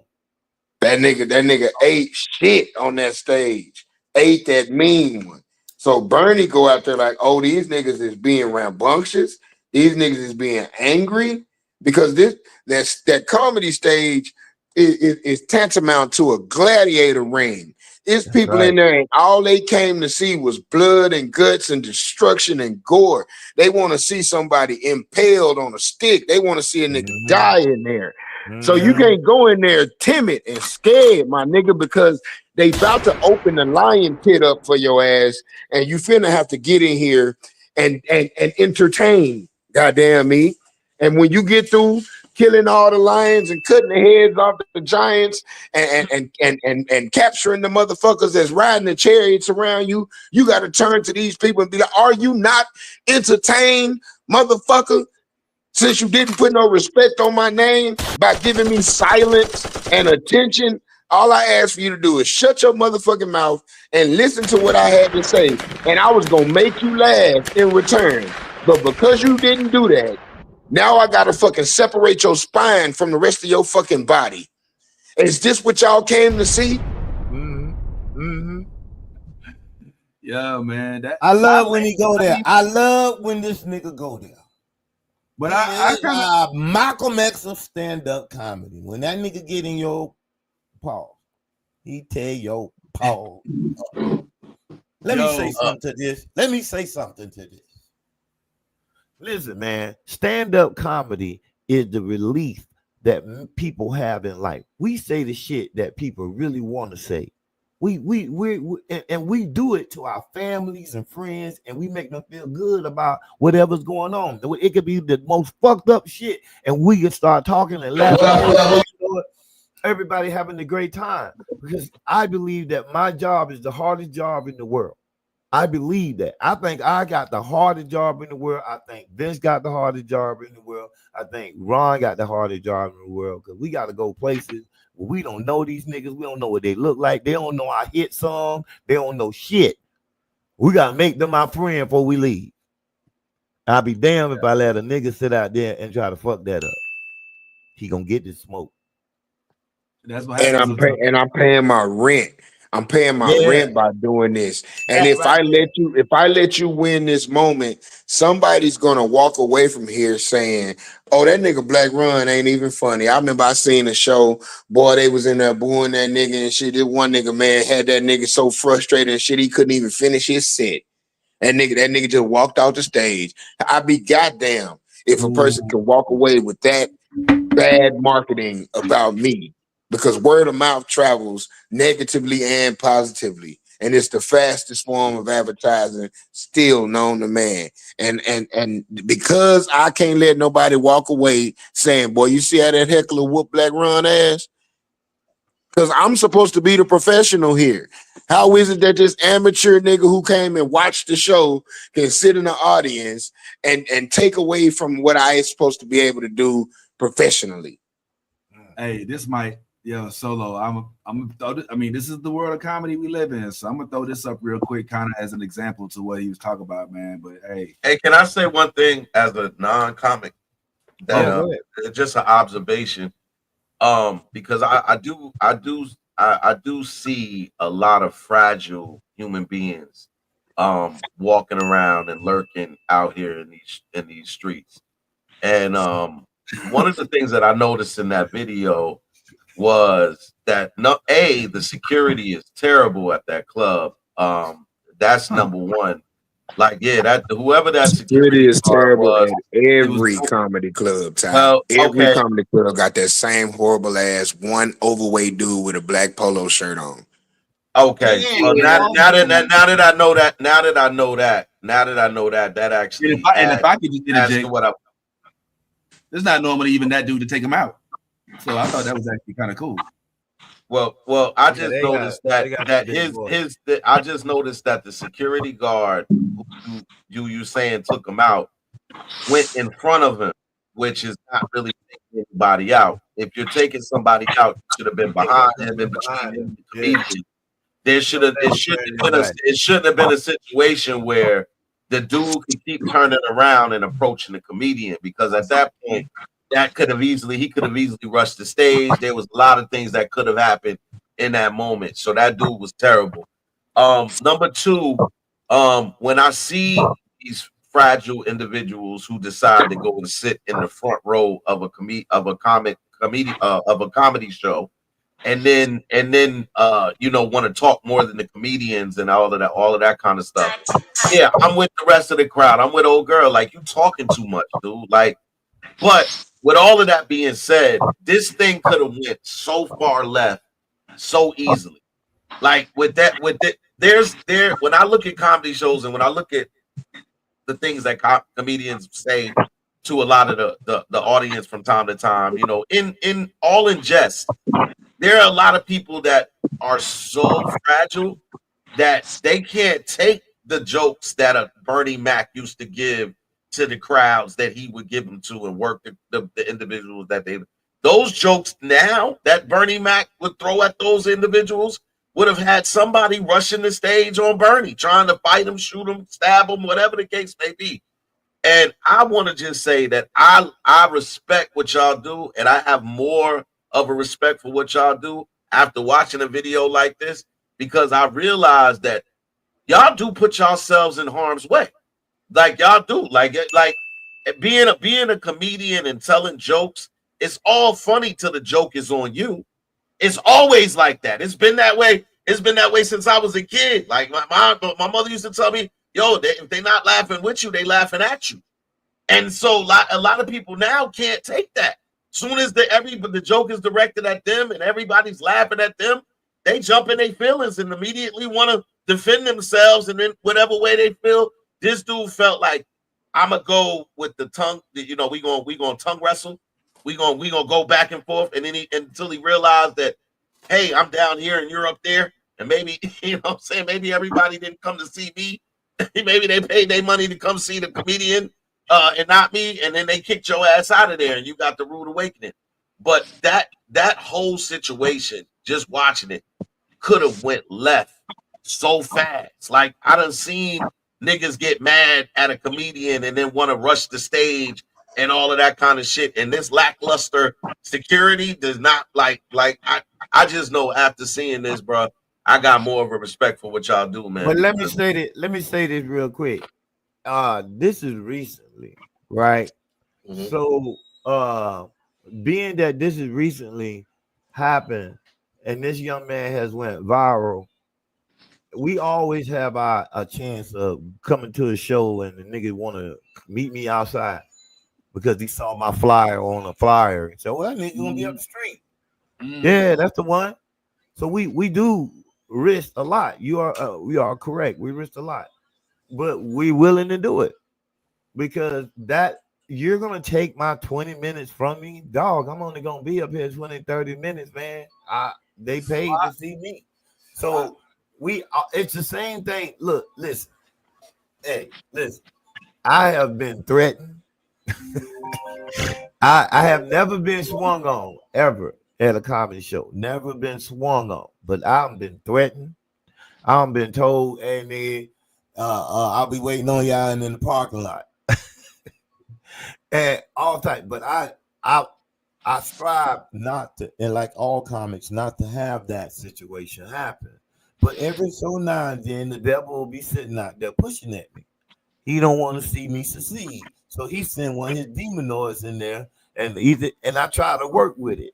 But if it don't, and it's not going the way, I'm trying to smooth him off. I'm giving a couple spikes because you know I'm not like Black Ron. Black Ron do knockouts. I do a little. Hey man, I might hit him with a get off me. Let me do my show because Vince don't see me do it. I do a little. But after a while, I'm like, you know what? Fuck my show. I'm gonna have fun with you, and I'm gone. I am gone. I am gone with him. I'm doing the run all the way out the door. I'm calling him back. I'm telling him shit. I'm doing shit, and they still trying to push him out the door, and I'm still hitting him in the back because I got tired of him, and the crowd liked it more than they like my jokes. So they like me picking at him, and I'm gonna fuck with him all the way out the door. And so that's what happened. But I have that choice because I have that time. They gave me this time, and this is what they paid me to do. And that's what I'm here to do. Hey, you can watch this beautiful show that I prepared for you, or you can be the show, and I will prepare you for the rest of the crowd.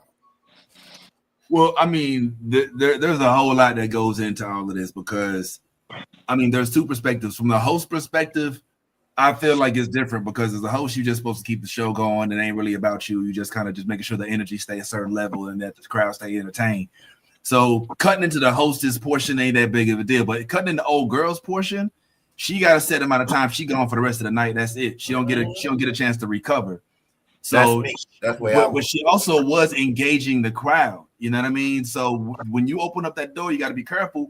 But it's an art form to be able to weave it back to where you want to get it. And that's what she did. Some folks get fucked completely off base. I don't think there's anybody on here. I even put Ty ain't even a stand-up, but I don't think Ty gonna let somebody just take over his conversation if he's talking to anybody, even if he ain't on stage. Now and that's virtually impossible. There's some that he got that smoke. There's some that are like really not just really good in it, but enjoy it. I I'm a rare. I still like the hosting aspect of comedy. Sometimes, dare I say, even more than featuring headlining. Maybe not headlining as much, depending on the crowd. But sometimes I like hosting even more because you get to switch it up between each comic or between each act. So you get to kind of ride the wave of the night. You know, I kind of like that. Martin Lawrence was my inspiration for getting into comedy, and watching him how he did Def Jam and you just fuck with people in the crowd and shit. I love that. But I remember that one time you had that one white dude that came up on the stage while you was doing your set. He was the dude that was in the crowd. And he was drunk, and you was just like, oh, you just like nigga was like right there, like, and I'm like, yo. Like in those instances, me being like, I'll be like, man, go sit your ass back down. Like, cause right now I feel threatened. Like you're in my space now. Like it's one thing for us to go back and forth with the whole tongue wrestling and shit. But I'm not really feeling the tongue wrestling reference. But that's what it is. I'm not gonna let you homosexualize that term. He said homosexualized. If you back and forth, if you going back and forth with me, that's. A wrestling match is a full contact combat, and tongue wrestling, not to be confused with, because some people call kissing tongue wrestling. Tongue kissing. So he's talking about lip boxing. Yeah. Okay. verbal combat. Pause. Pause. I don't know if there's any room for pause. It's out there. Oh my God. Yo, this what you talking about, Ty? The white dude. He was like, oh, so you just gonna come up on stage, huh? The microphone stand is loaded, bro. Hey, this is where me and my Wakandan soldier do not want to record that today. What's up, bro? You're up out of your seat. Oh shit! Hey, here we go. Hey. He came up on the stage. Everybody's coming to the stage. Not everybody knows what he's doing right now. He don't even know what to do. He don't know what to do. I hit this white man. So when you scared by the white man, you immediately bust out in the song and dance. You coon ass nigga, you. Shut up, sit down. It's a white man coming to get me. Let me bust into a dance, clap. Come on, you. It look like he's about to stand down, nigga. That nigga started doing the cha-cha slide.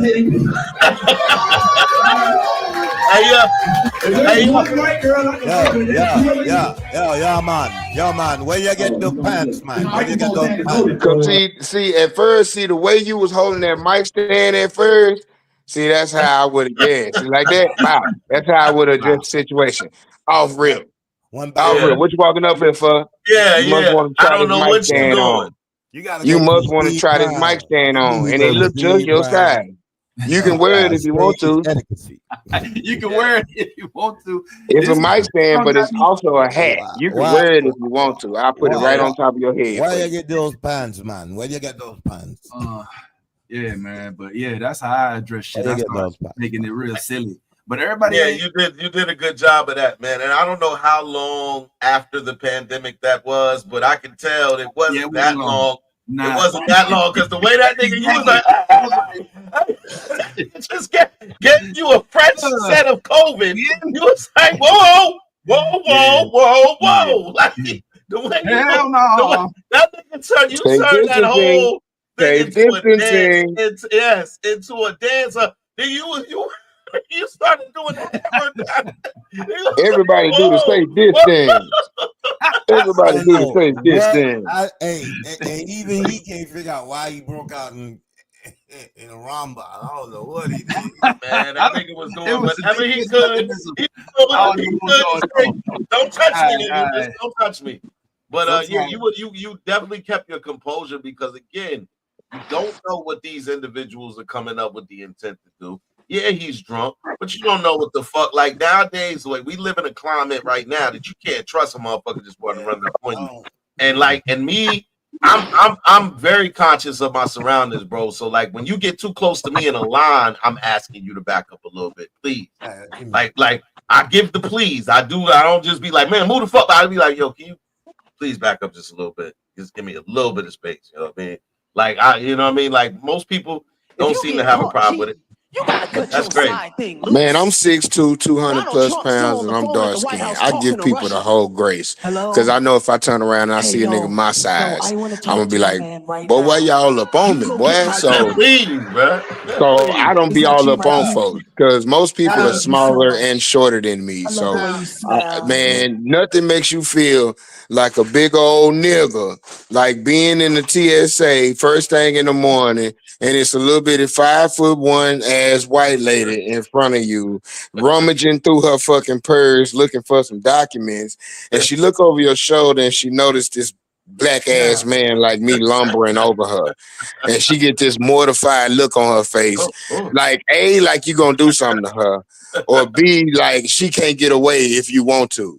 Like, yes, bitch, we in line to go through the metal detectors. If I want to grab you right now, your ass is grabbed. But also, where am I taking you if I was to grab you? Because clearly I have a flight to catch. So, like, you be offended and also remorseful. Like, oh, I'm sorry, white lady. I didn't mean to scare you there. But also, fuck you, white bitch. Why are you afraid of me for existing? Yeah, that's why she's afraid of you, Ron. But listen, So I just do away with the whole. I just do away with the whole conundrum, bro, and give people their fucking space, man. Yeah, please. But if you look at the video, Ron, that he's running, he's actually running the Richard Pryor son Mason Pryor thing, and that is not to me a good like example because we're listening to the stand-up that he provided that night, and it wasn't a great. It wasn't a great set. He was not prepared. He was not prepared for none of that. You know, but we're talking about professionals going up and performing, and we getting hecklers. So you got to do Mason with this video. See, Mason didn't get heckled. Mason got booed. Oh, he got booed and everything. That's a whole off different the stage.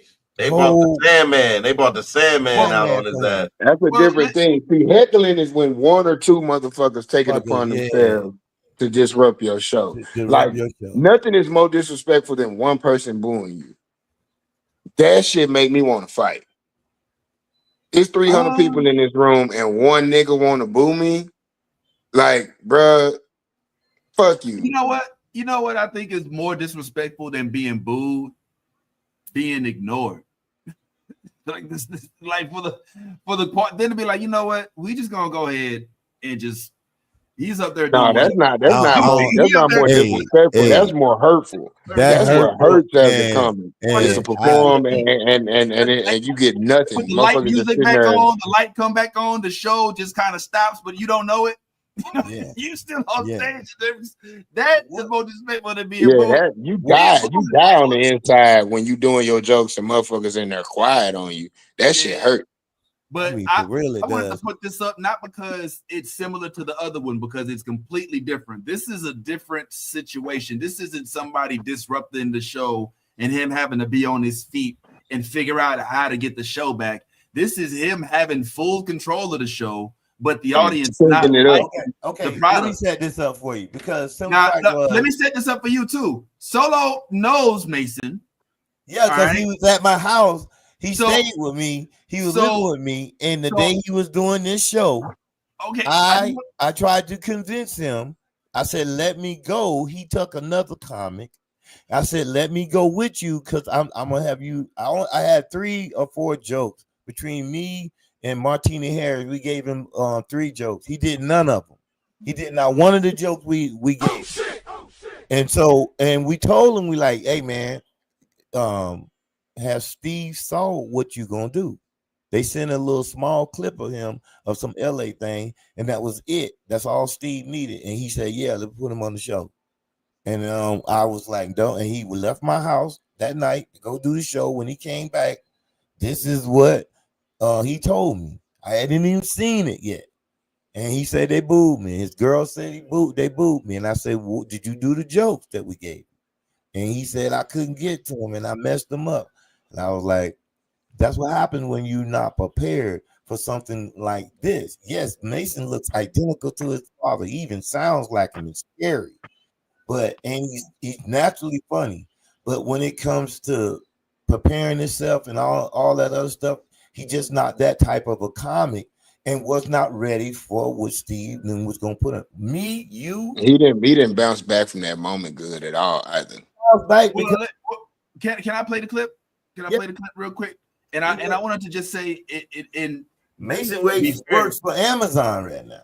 I was gonna say, to be fair, I don't believe that this hashtag not so It is funny what it is fair to him, because this is a clip, a moment in time I haven't seen, nor has everybody No, seen. fuck that. Fuck all that violin playing you about to do. Fuck that whole ass shit. No, I have no sympathy for a nigga. You can have a bad set. You respond to that by posting a good set. Nigga, that was Damn. 7 or 8 years ago, and ain't nobody seen or heard nothing from your ass since then. But And as far as the prior children, both Rain and Mason do their Rain's been daddy a in and out of the disservice. hospital. She's been sick, and so has Man, let me finish what Rick. I'm finna say before you start playing the violin. Both Nah, Rain and Mason have both done their father's name a disservice by stepping into stand-up comedy unprepared and then receiving a general, ooh, y'all ain't funny worth a damn by the masses. And it does a disservice to their name, much like Michael Jordan's kids and shit like that. It's like, goddamn, there was so much greatness attached to your father's name. It's kind of like when Joe Frazier's daughter started boxing and she got her ass beat up by Muhammad Ali's daughter and she quit boxing after that. It's like, hey man, you're not supposed to fall into obscurity after failing. You're supposed to rise up from the ashes like your father did. When your daddy did Live from the Sunset Strip, he bombed the first night of that taping. He gave everybody their money back. He said, I'm sorry. I'll come back better tomorrow. And he did. And he came back to the next day and taped what we now know as Live on the Sunset Strip. There is nothing wrong with failing. What the problem is when you don't rise from that adversity. And that boy Mason started working a regular ass job after that. Regular job. He has a regular job right now. He has a regular job. He's happy. The thing what I'm about to say about that is, being that I know the family personally, Rain's been in and out of hospital a lot because of her illness, and so she can't even get out there and do what's need to be done when it comes to her stand-up. I agree with you that her stand-up may have not hit the heights of Richard Pryor, but she did a lot. She did a lot in the stand-up game, so I give her that credit to that. Also, I'll say to Richard Pryor Jr. is a really good friend of mine. A lot of traumatic things happened to him, according to him, and that whether alleged or not, which caused him to go up and down in the entertainment industry and in his singing career and acting career. So and as for Mason, I'm like I say, I'm proud of Mason that he figured out maybe I don't have what my father have, even though I look identical to him. Because not That's not everybody at all has what that I'm gift. talking about, Solo. See that, and I don't want nobody to take that narrative and spin it. So let me rebound and add clarity to what I'm saying. I'm talking about the fact that before you get opportunities like getting on TV and doing moments that will live in infamy, you owe it to the name of comedy and you owe it to the name of your father to have a polished 5-minute set at least when you go on TV. And to go on TV and tape anything that people will say that was whack, that was mid, that was, you only got that gig because of who your daddy's name is, because everybody is dick riding the legacy of your father. So you only got those opportunities from some posthumous nepotism. You're doing a disservice. You got to hit the game prepared. Like, take Deion Sanders, for example, right? Yes, he is Deion. He is a fucking superstar name in and of itself. But he also made sure that Shadur ass can throw that fucking football. Not only am I going to put you in a position based off nepotism, but when the critics come, and the critics are going to come, they're going to come because you my child.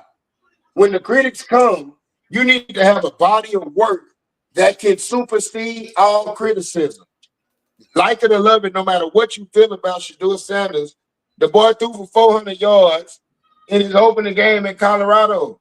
But there's a big difference between him and Mason and even Rain, because on contrary to man, Richard wasn't in none of his kids' lives. But that ain't got nothing to do with what I'm talking about. What I'm talking about is when the cameras were on, when the big moment came, Shedeur was prepared and had enough talent to supersede the criticism. But he was also coached by his father every step of the way, all the way, even to today. And this is a dude who's okay. So if Richard Pryor didn't coach his kids, and he wasn't in a life, why would you jump into the same industry that he made himself a legend in with little to no preparation? Because everybody, why would you do that to yourself? Right, but he looked so much like his father. Everybody in Hollywood. So because he looked just like his father, and everybody is offering you these opportunities, does not mean you have to take them, particularly if you are unprepared to take the opportunity. But how do you know you're unprepared? Yeah. You knew you was unprepared when you had half of your fucking set was given to you by fucking Solo and Martini. These were jokes they was already doing. Solo and Martini was already doing the thing. We made the jokes up based on what we would think Richard from the stories that he was saying. So we were like, all right, that you just twisted this way. But you said that he didn't use your shit though. He didn't use none of them. We watched it and we saw him mess up a Martini's joke. But as for all that other stuff he did, we didn't know where it came from. First of all, I want to watch it again because I ain't seen it in a long time. So I want to refresh my memory as to what happened. Come on, let's watch it again. Come on, cut it on. Let's watch it right now. Oh man, it's the most depressing thing ever. After we watch it, let me just kind of let me tell y'all what I believe. Don't make it worse. Could have been the case. I think I know what happened here. Let's check it out. Oh, you think? If you get caught cheating, you gotta cut your side thing loose. Donald Trump's still on the phone at the White House talking to Russia. Hello? Hey, no, I want to talk to my man right now. You go get my Putin. Is that you, my Putin? I love you so much. I love the way you smell. I love the way your name comes off my lips. Boom.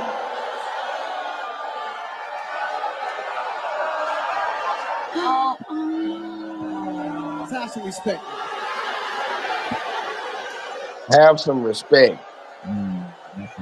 Hey man, he probably was high. I'm Richard Pryor, son. Have some respect. We ain't talking about weed.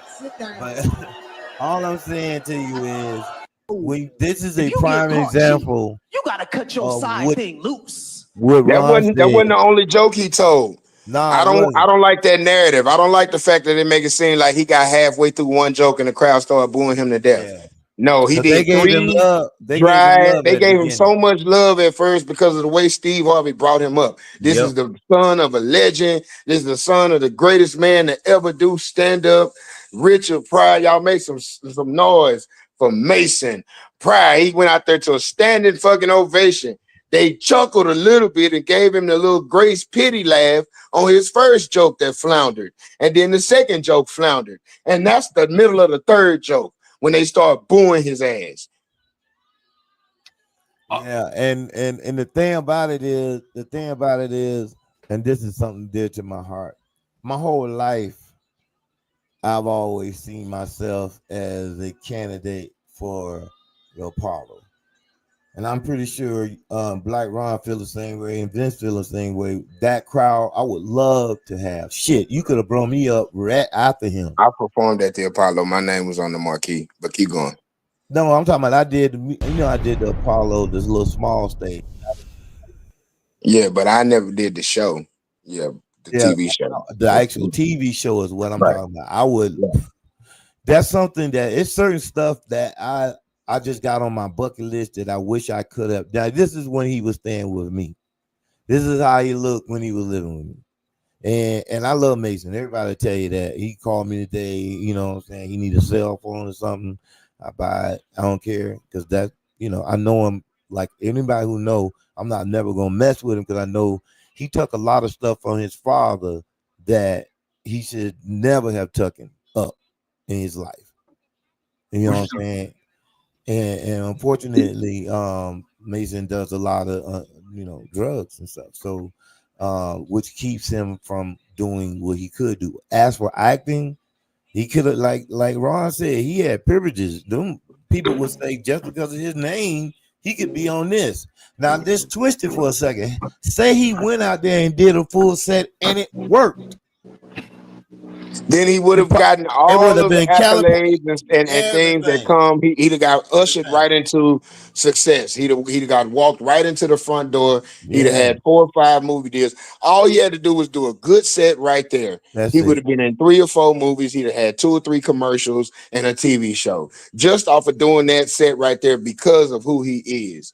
But to your point, Solo, he only got that casting spot. How many different people auditioned for that show, that one particular special where they brought Steve Harvey back? Yeah, his mom is his manager, and she does a lot of. They both on some other stuff, but okay. My thing is, they could have put Capone. They could have put Capone right there in that spot. Capone, who hosts the actual amateur night and has hosted for over a decade, could have got that TV spot right then. Yeah.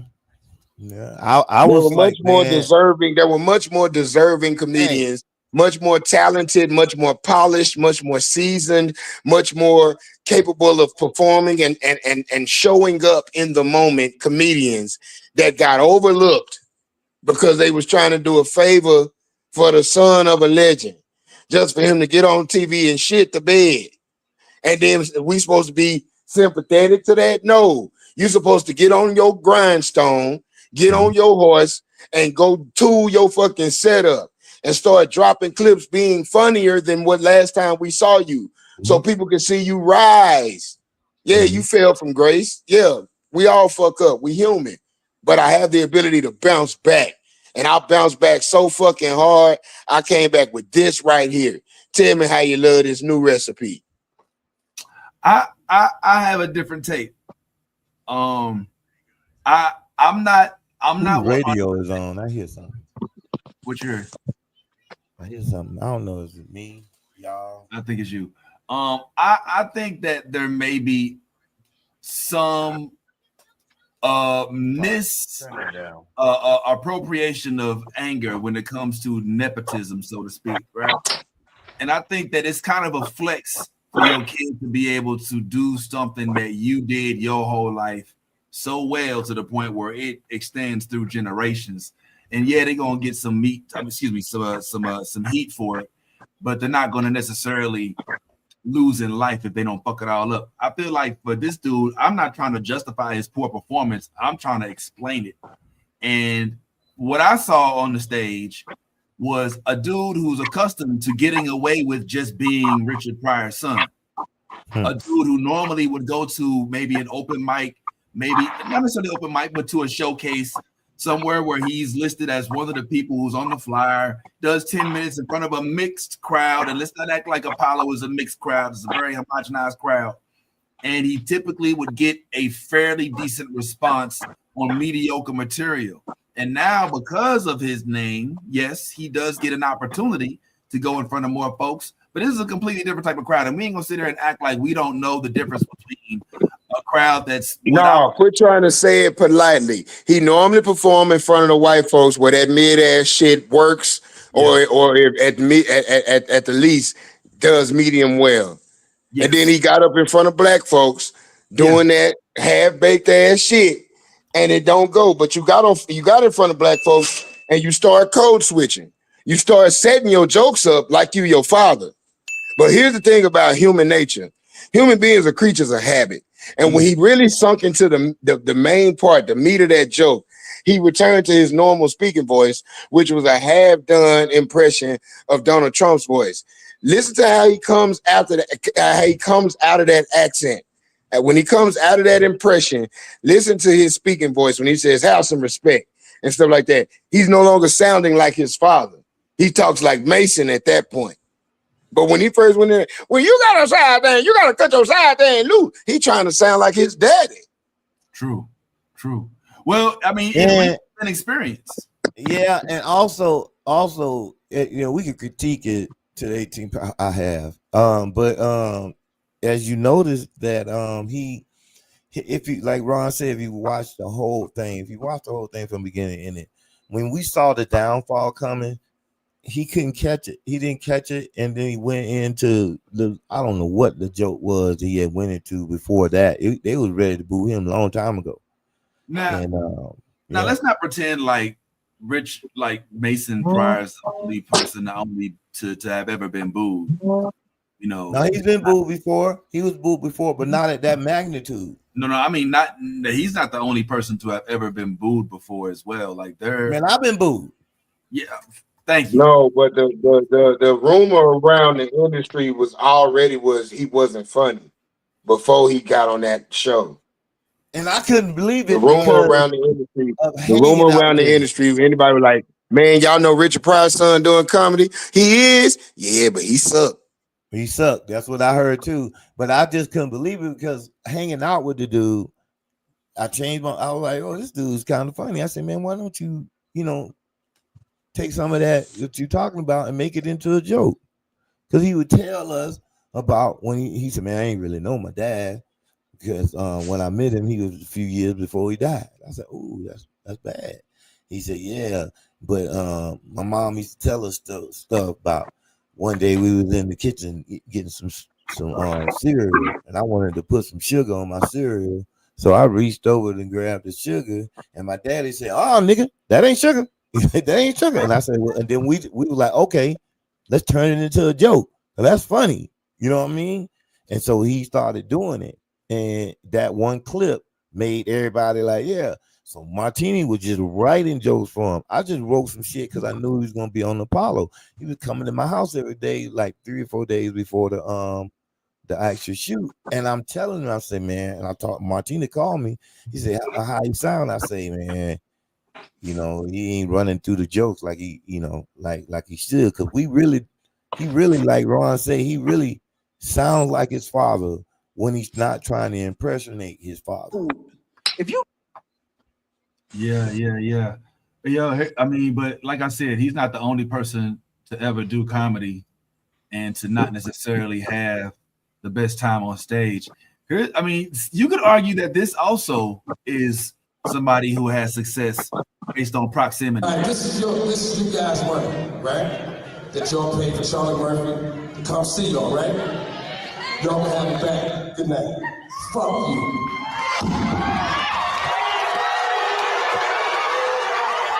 But you gotta also let me explain that one right there too. Yeah, Charlie did that at my alma mater. Grambling State is a very hard university to perform in. Yeah, we are talking about some. I mean, you don't see some names go in there and eat it. Yeah, Grambling State has ended a couple of comedy careries. Yo, I'm just being real. I'm just being dead ass honest with you, bro. Throw something hardcore. From the time when I was a student there, I've performed there a handful of times. Ask Steve Brown. All the names he brought through that motherfucker, bro. Grambling State will ruin a comedy career if you're not a dog. If you're not an absolute dog in that motherfucker, bro, you will die a grisly death. I know a lot of comics can't do it. I'm gonna tell you that right now. I can name 100 of them can't do it. Not especially right time when Charlie went up that time. And Charlie, you gotta remember, he take a lot of shit personally. Take one nigga start booing, he gonna take it personally. He gonna be, and then he don't have that comeback like that. Charlie got into comedy because everybody like his voice and like his stories that he tell. So that's Charlie. Charlie will tear up a mixed room. You put him in a mixed room, he'll tear it up, tear that motherfucker down. You right? But you put all niggas in there, boy, goddamn. And that was on. Well, we gonna tell the truth now. Hold on now, because I love Charlie Murphy and rest in peace to Charlie Murphy. But we gonna tell the truth. Charlie Murphy didn't start doing stand up until after he was on Chappelle's show. Yeah, after the Chappelle show. Exactly. That's what I said. It is. Yeah, don't When act he like, get but don't act like Charlie started doing stand up while Eddie was doing stand up or no shit like that. Hell no, no. no. Hell no. When Eddie decided to go in the cave and decided to never come back out until he wanted to, that's when Charlie started doing it. You know, and he had parties. Everybody And say, Charlie had it hard. Charlie had it hard the first 2-3 years because people were expecting something reminiscent of Eddie. They thought he would sound like Eddie or have subject matter like Eddie or tell jokes where he's at the losing end of the situation like Eddie. Charlie ain't none of that. Well, I mean, I think that that's something that's going to happen when you have success, whoever is the leader, but you got to carve your own way. There's a few examples of folks that have. Like, everybody don't sound like Keenan Ivory and Damon, but Sean, Marlon, they seem to make their own way. Now Damon Jr., you could argue Sean let's keep it real. Let's also, keep it real. A lot of that was assisted by the brothers, even though they claimed that he wouldn't. That's a lie, because you got the opportunity to audition, didn't you? Okay, then. So there was a lot of help with that. We talking about a no help whatsoever. what, I mean, Charlie didn't have that kind of. Oh, you talking about Mason? You talking about Mason? Mason, they had no Okay, help. yeah. And really, you got to look at it on a lot of levels, because Charlie, I think he had the fortune to be around famous people and things of that nature. But I don't think that Eddie assisted him with his stand-up career, because Eddie could have easily made a move and he'd have been on everything. But I think, like you said, nepotism, because he's Eddie's brother, they probably opened a few doors for him after the Chappelle show and things of that nature.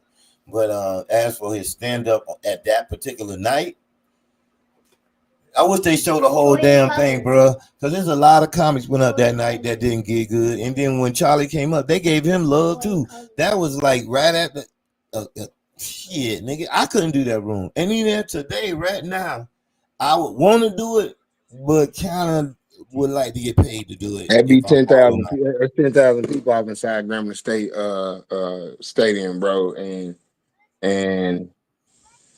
I'll just say it like this. For $25,000, nigga, you better be funny. Yeah, you bet.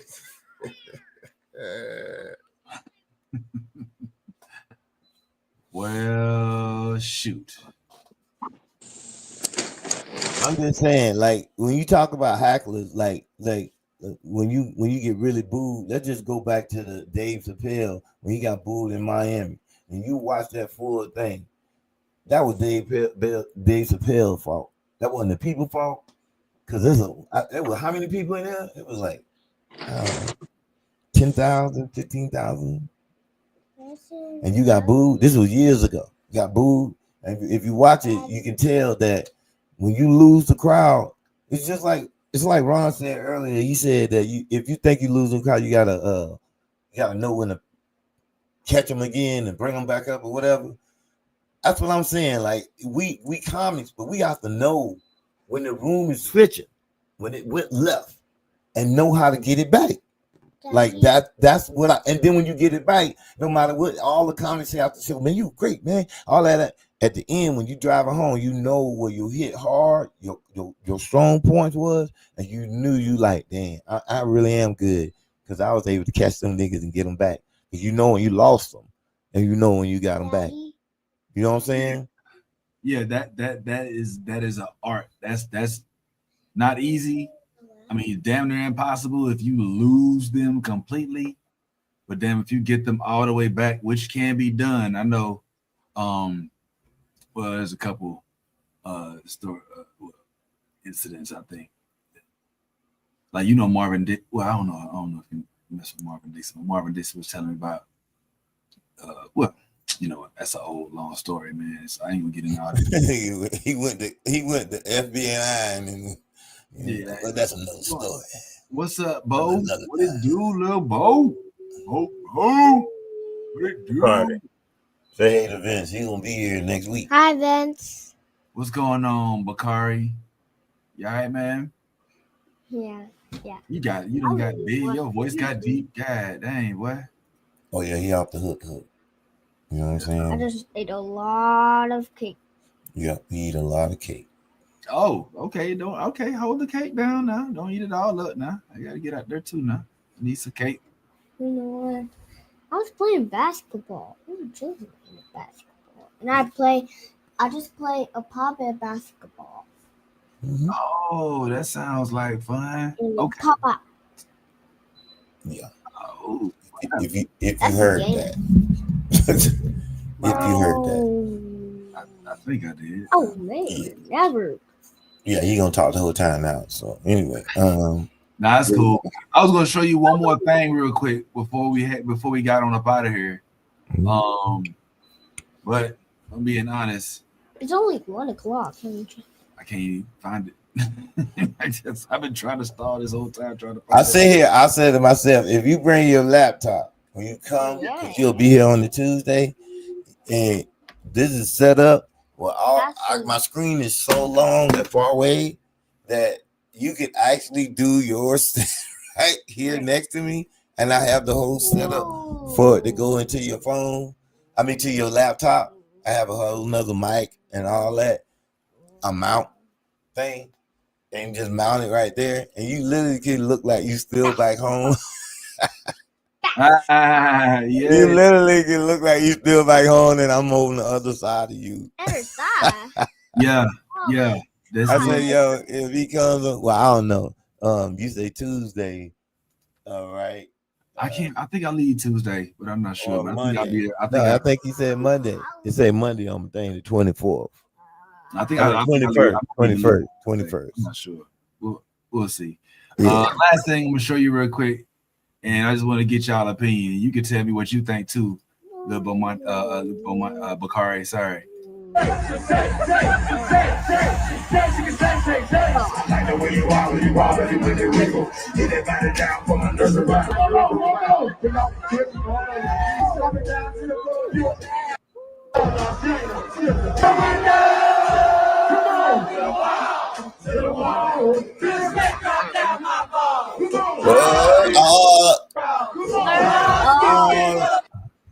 Bro, you just been watching the movie.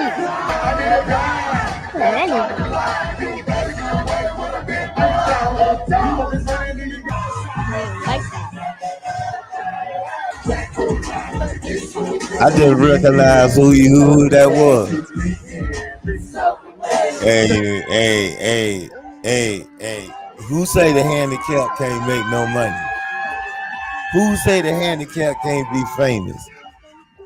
The Yin Yang Twins they should get an award for being two handicapped niggas who blew the fuck up. What the heck? But that's right. They should be awarded for that. See, they should give away handicap awards when they give it to the Olympics. They give it to the all that other stuff. They give it to the doggone Yin Yang Twins. The one arm hand messed up, the other one leg messed up. That's why they call them Yin and Yang. Oh yeah, gentlemen. That's right. And them boys made hits, #1 songs, took the charts, and they still performing. Look at the game. Baby the girl. game is old as shit. This niggas, look at him shaking. He's shaking his back. He wasn't even shaking his butt. He was shaking his back. And why would a grown man? Why would a grown man ever bend over and attempt to shake what he was trying to attempt to shake? Look at him. Look at the leg sliding and everything. He doing that not on purpose. Hey, shut up. Yang. Oh. Look at that. Yang in the thing. Yang in the thing. I tell you what's not handicapped. His stomach. His stomach is not handicapped. That is a regular human being's stomach. He would have had that stomach whether he was handicapped or not. Yeah. Just saying. All right. Keeping it 100. Look at all the white people. See, that's amazing when people don't understand. But there's a lot of white people out there in the audience. Whole bunch of white people. You know why it's a whole bunch of white people? Because white people love yin yang. Twins. Look at this nigga. He can't even shake his look like he's taking the shit. It's just messed up in so many ways. You know what I'm saying? The thing. Oh, damn, it's handicapped people in the audience. See, that's what I'm talking about. You know, a whole bunch of handicapped. You ain't see the handicapped people in the down at the bottom. It was a midget and about 3 or 4 people who was not that tall. Listen, look at this. I have a lot of thoughts. The first one surround the fact, like you said, that they are still performing, which I'm happy for them. That's crazy. You know, these songs are from like my college years, so it's real cool to hear yin yang in this thing once again, and somebody actually knowing what that is. And you see the age and the demographic of the crowd. No, if you rewind, go back, you'll see where the dude. If you look at all the white people in the audience, there's a dude with a red shirt on. Oh, yeah, he got a red shirt. Let it go. It keep going. And then when you see when it fold back up to going up to the audience, I'll show him. Hold up, stop. I'll show him. He's gonna come up real soon, and you're gonna see how yin yang just define what you just said. You grew up listening to yin yang, and they were tearing up the charts. I wouldn't wait that thing come back. Yeah, I noticed that the yin yang chain got these little young white girls with them. But anyway, all right, yeah. Okay, stop. Okay, look, old girl bopping it. All right, hold on. When he jumped, the whole thing right there to your left. The bald head dude right there to the left. Right there to your left. The bald head nigga. Watch how that nigga bop to this whole song. Look, hey. All right, there you go. Look. He just bopping that nigga. Look, he going, yeah, that nigga's going. Yo, I'm just saying, man, you know you're gonna party at a Yin Yang Twin concert. They ain't gonna talk about nothing but bumping and grinding and jumping up and down. You ain't gonna hear no song about a shot a dude, stabbed and cut him, all my ops. You ain't gonna hear none of that. All you gonna hear is like, that's all you gonna hear. You know what I'm saying? Yeah. They got a nasty song on there that I love. Well, how that thing used to go? I love it like this. I just think that the fact that they performing at SeaWorld is what sticks out to me the most. Like, we talk about whistle while you twerk. Go ahead. Whistle while you twerk. Go ahead and start and make that, like, you know what I'm saying? Like, you know, from the window by my, you know, like the SeaWorld, it's like an interesting place. Yo, they need a movie. They need to make a movie about the Yin Yang Twins. I agree. I think so. You know how, like, they did the Wu-Tang show? Yeah, they need to make a movie about the Yin Yang Twins and have the Yin Yang. Like, he said, "Who the hell are y'all?" They come walking in like they walk, and the hand. He be like, "I want to see that." He said, "What do y'all do?" He said, "We rappers." he said, "How much time?" He said, "Go on in the studio and show me what you got." I whistle while you. I whistle while you.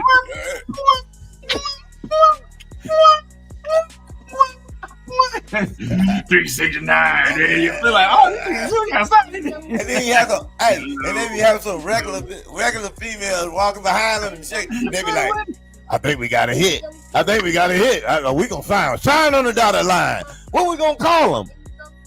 Well, they both fucked up. Yin yang. Yin yang. They say, but why y'all call yourself twins and you don't look nothing alike? It'll be yang. I'm yang and he yang. The yang and the twin is because we both twins. Appreciate y'all, man, for tuning in. Yeah. We're gonna go ahead and jump on up out of here. Shout out to Bakari real quick for giving us a surprise appearance, man. What's going on there, young man? I see you. I'm Yep. Yep. Ooh, Say man. hey to the peoples. But yeah, Whoa, yeah. say hey to the people. Yeah, say hey to the people. This has been the Solo Jones Show, and I'm gonna be seeing y'all next time when I'm around doing what I do. You can always go to Go Solo Jones, and follow me as soon as possible. And we take all donations to help feed the children. And also before you go, put the picture. You see my Judge Ratchet? Judge Ratchet, the Judge Ratchet Show, starring Solo Jones and Bo Peep Barnes. It will be airing soon. We just shot our first episode. Yeah. All right. yeah, Cool. you Like go. you say, man, appreciate you for always tuning in. Shout out to Black Ron. Shout out to Bad Top. Glad I had to bounce. We're going to go ahead and get up out of here. I'm going to go take my nap. My eyes is having trouble finding light. I got a lot to do. Thank you. Okay, We'll be back next week. Oh, next week All-Star info. We don't know. So hopefully, you know what I'm saying, have some updates from this All-Star weekend we got approaching. That's right. This time being deuce, y'all. Thank you. We will catch you on the flip. And that's my part. Yeah.